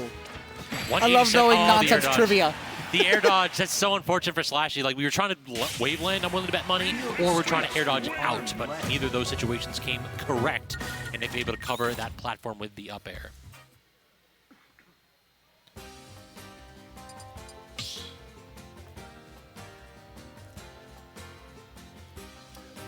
Why does that look like that? Yeah, this is an odd one.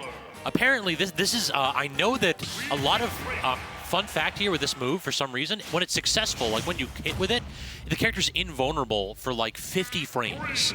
So in doubles, the move is phenomenal. I look over to look at the frame data you're looking at, and I just see green.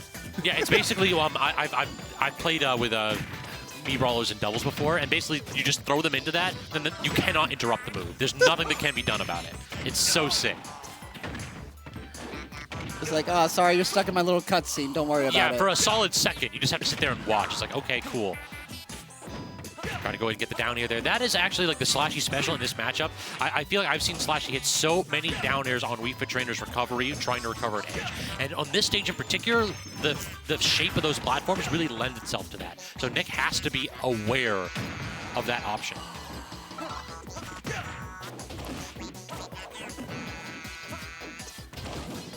Actually going for the up special. His favorite move, but just not making it.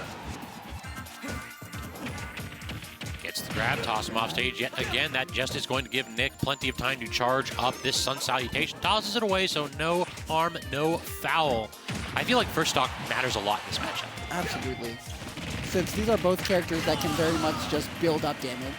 And these are also good players that can just survive. SLASHY also just like, he plays this character kind of like with a Sonic-esque game plan of, if I'm in the lead, I'm not going to exert myself. Yeah. I'm going to use my mobility to force you to claim space. And like, we were already seeing this right here, dash in, dash out, and Nick, if Nick swings errantly, that's just tons of damage that SLASHY's able to apply.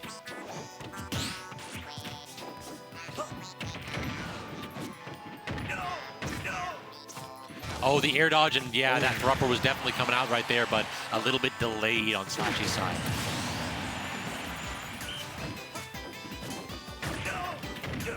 Oh, the platform reset. Great air dodge, though. Yeah, amazing job there.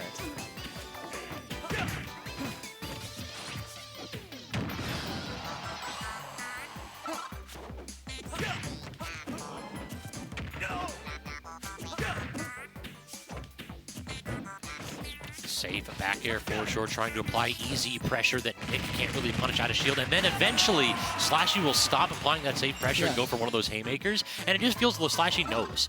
Like, that wasn't going to be a shot, or a suplex rather, to go ahead and beat out the out of shield option. He just knew Nick was going to drop shield. Yeah, one of my favorite things about fighting games in general is just whenever one of the players is just, oh, I know what's about to happen. Yeah, definitely, like, every now and then you'll find a Smash player who's, like, opened their third eye and can see the future. And tonight, it might very well be that Slashy is seeing a 3-1 victory here in Grand Finals. Ooh, whiffing that side suplex and getting caught by Nick there.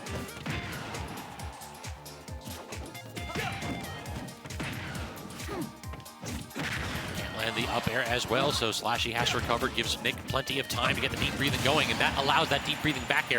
Standing just behind Rool distance, Nick uses that back air to cover Rool and get kills so frequently. It's a nice little trick that Nick has in his game plan. Ooh.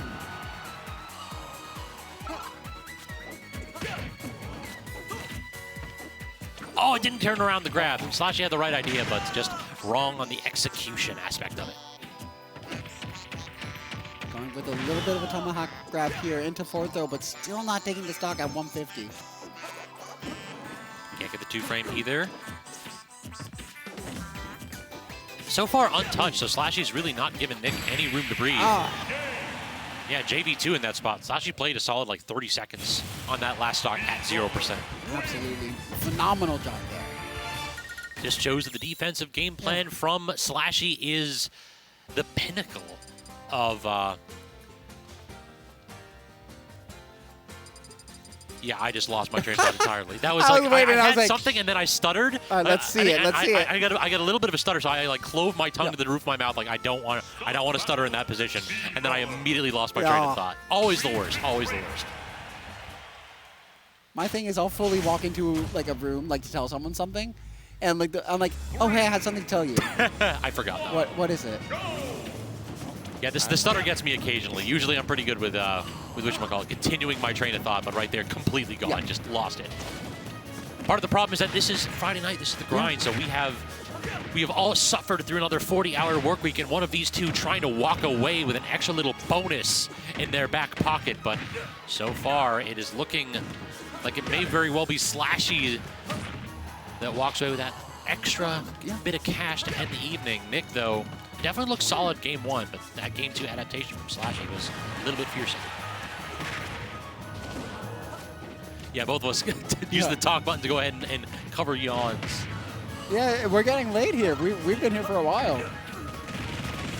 Covering the tech in place, the neutral B, but definitely not going to kill right here. A similar platform setup with a single plat. Yes. But despite the fact that it's broader, it gives you more opportunities to tech roll out. In addition, it's not as small of a stage. Right. And the platform is actually a little bit lower than Smashville. So these little like softballs right there make it a little bit harder for Slash to cheese off the top in those spots. Oh, okay. The up air finally going to take it at 150. We're completely even right now. 0-0 for sure. Both of them 0-0 and 1-1 for the set. Certainly, yeah. So emergency best of 3.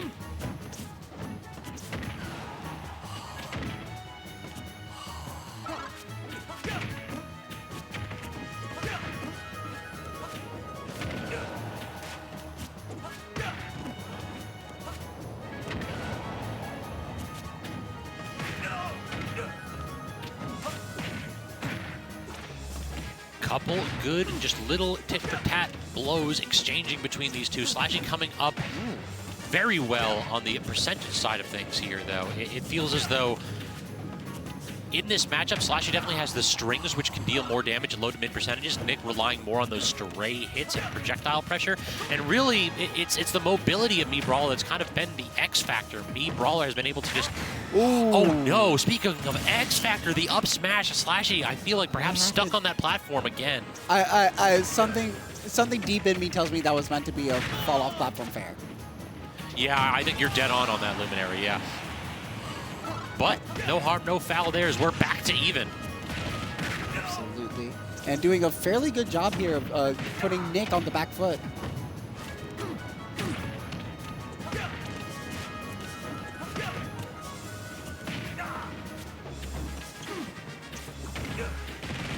Getting the flashing Mach Punch, still just not killing. Header for safe pressure, though, and both of them just like take a moment to pause. Like neither one tossing out a hitbox in that situation. Interesting spot. Nick does get the untechable, it looked like right there, unless my awful eyes are lying to me. I thought I saw. I'll be honest, I blinked, flash. so I'm just going to have to trust you and your judgment. Don't, I'm colorblind, so I have a lot of trouble picking that one up. So chat will correct me if I'm wrong, though, I am sure. I believe in chat to always see a mistake and immediately attack. Yeah, chat is very quick letting commentators know when they are fools. Yeah. Which is most of the time. Start the battle. B-Brawler. Wii Fit Trainer. So, yeah, lock it SLASHY. in. Nick threatening. Yeah. And SLASHY Rapid looking reset. just a little frustrated at the start there, taking a deep breath, shaking his head a little bit. And also, we can give a shout out to KingRoBo, and chat's like, Yeah. Wii Fit is broken. I wonder why you have that thought, KingRoBo. It's clearly recent events aren't playing it. Exactly. There might be some bias right there, as Robo did end up, unfortunately, losing to Nick District in that run back in loser semis. But still, I mean, yeah, untechable at 9 is pretty good. Dash attack right there from SLASHY yet again, as he just uses that option, that lingering hitbox. It isn't like, it doesn't have the Fox quality where we could dash attack and combo into kill moves, but it does just, it's relatively safe to toss out that later hitbox and just send your opponent off stage yet again and force them to make a different choice.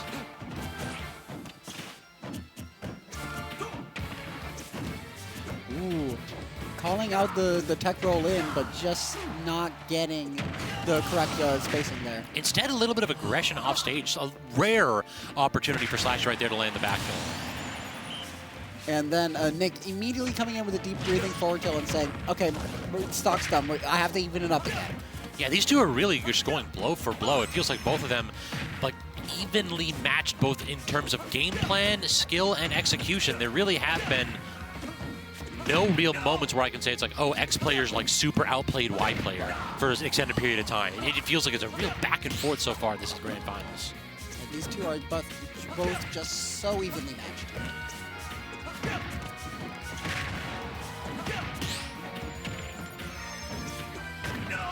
Do get the up air, but unable to get the neutral B to confirm in that spot. Great tech from Nick, recognizing that was tech or die in those positions.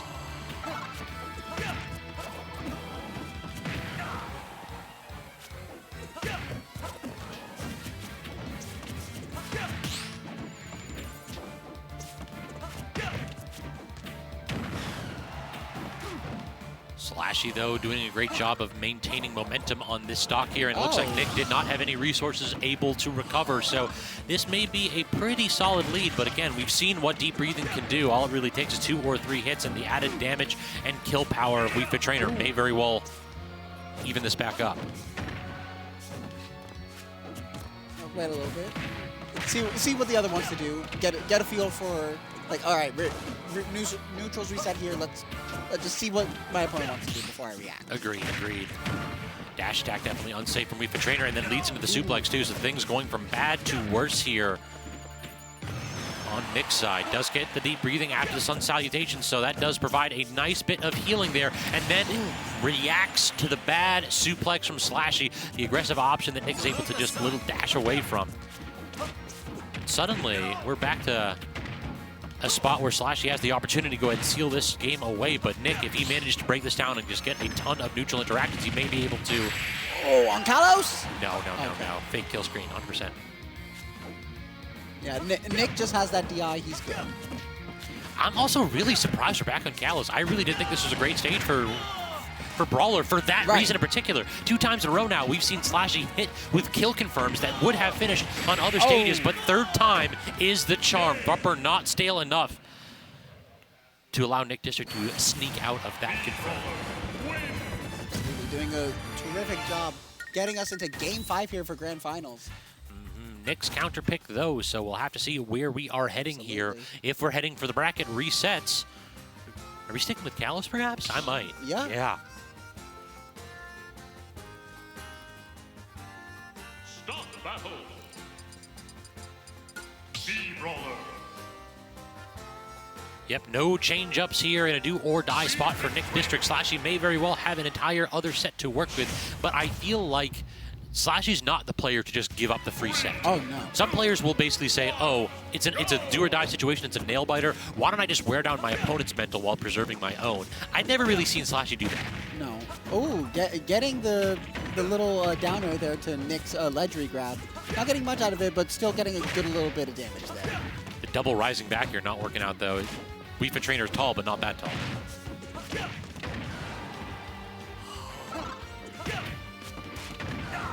Good discipline just to like dash dance away. That spike almost killed. Like that was on a stage with a closer bottom blast zone. That may very well have been the most jank kill I've ever seen. Ooh. 1 errant air dodge. That's all it takes. SLASHY fiending for those kills in that situation. Nick District expended one of those defensive resources, and SLASHY not letting them get away with it. And it was a very good use of Kalos' little platform as well to get just that extra little bit of height to take this kill. Agreed. Good string right there from SLASHY, but unable to extend it on the platform. So tries to land with the suplex and getting smacked away for it, expending the flip kick just to get back to center stage, and still not getting far enough away to dodge the back air.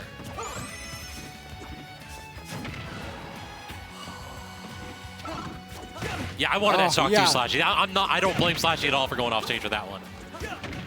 Yeah, tantalizing. Because he's very okay to just let Nick do that off stage, but sometimes you just need to say, no, I'm pressuring you now. Exactly. Sometimes Nick does it a little bit too close to the stage too. He can be a little bit greedy in those spots, and that can spell doom. Exactly.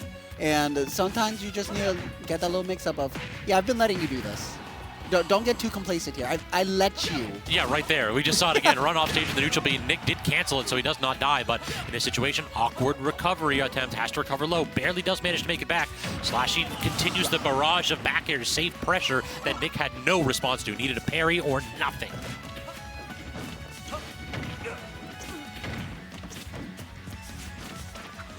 Ooh, okay.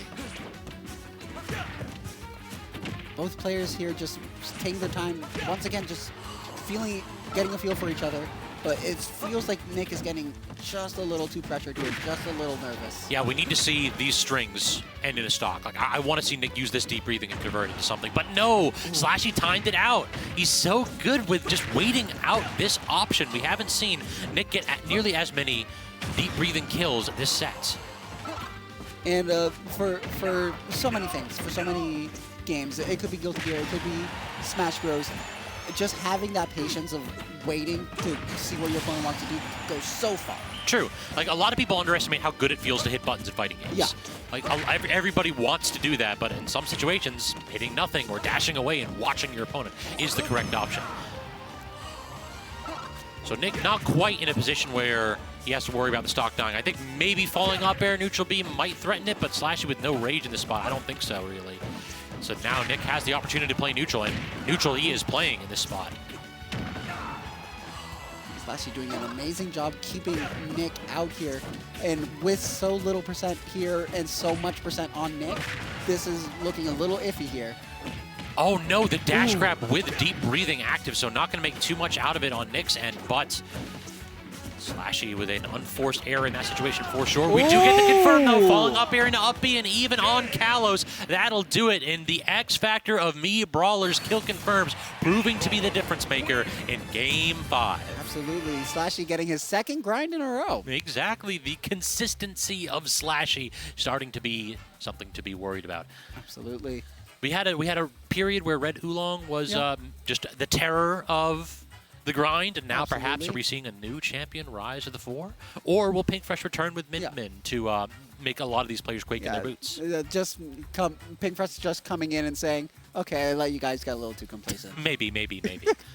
But everybody, if you have been enjoying the content, definitely hit us up with a follow, social media info down below. Absolutely. Also hit up VGBC with the follow to let you all know when we go live next. I believe that Sunday is actually going to be extra credit number 100. So if y'all are looking to tune in, hit up KML's stream or the VGBC stream to tune into extra credit, because that is actually the cheapest local in MDVA too. So show up to it as well. So I think that's going to be it, Luminary. A pleasure as always. I love commentating with you. You've always been such a fun commentator to work with.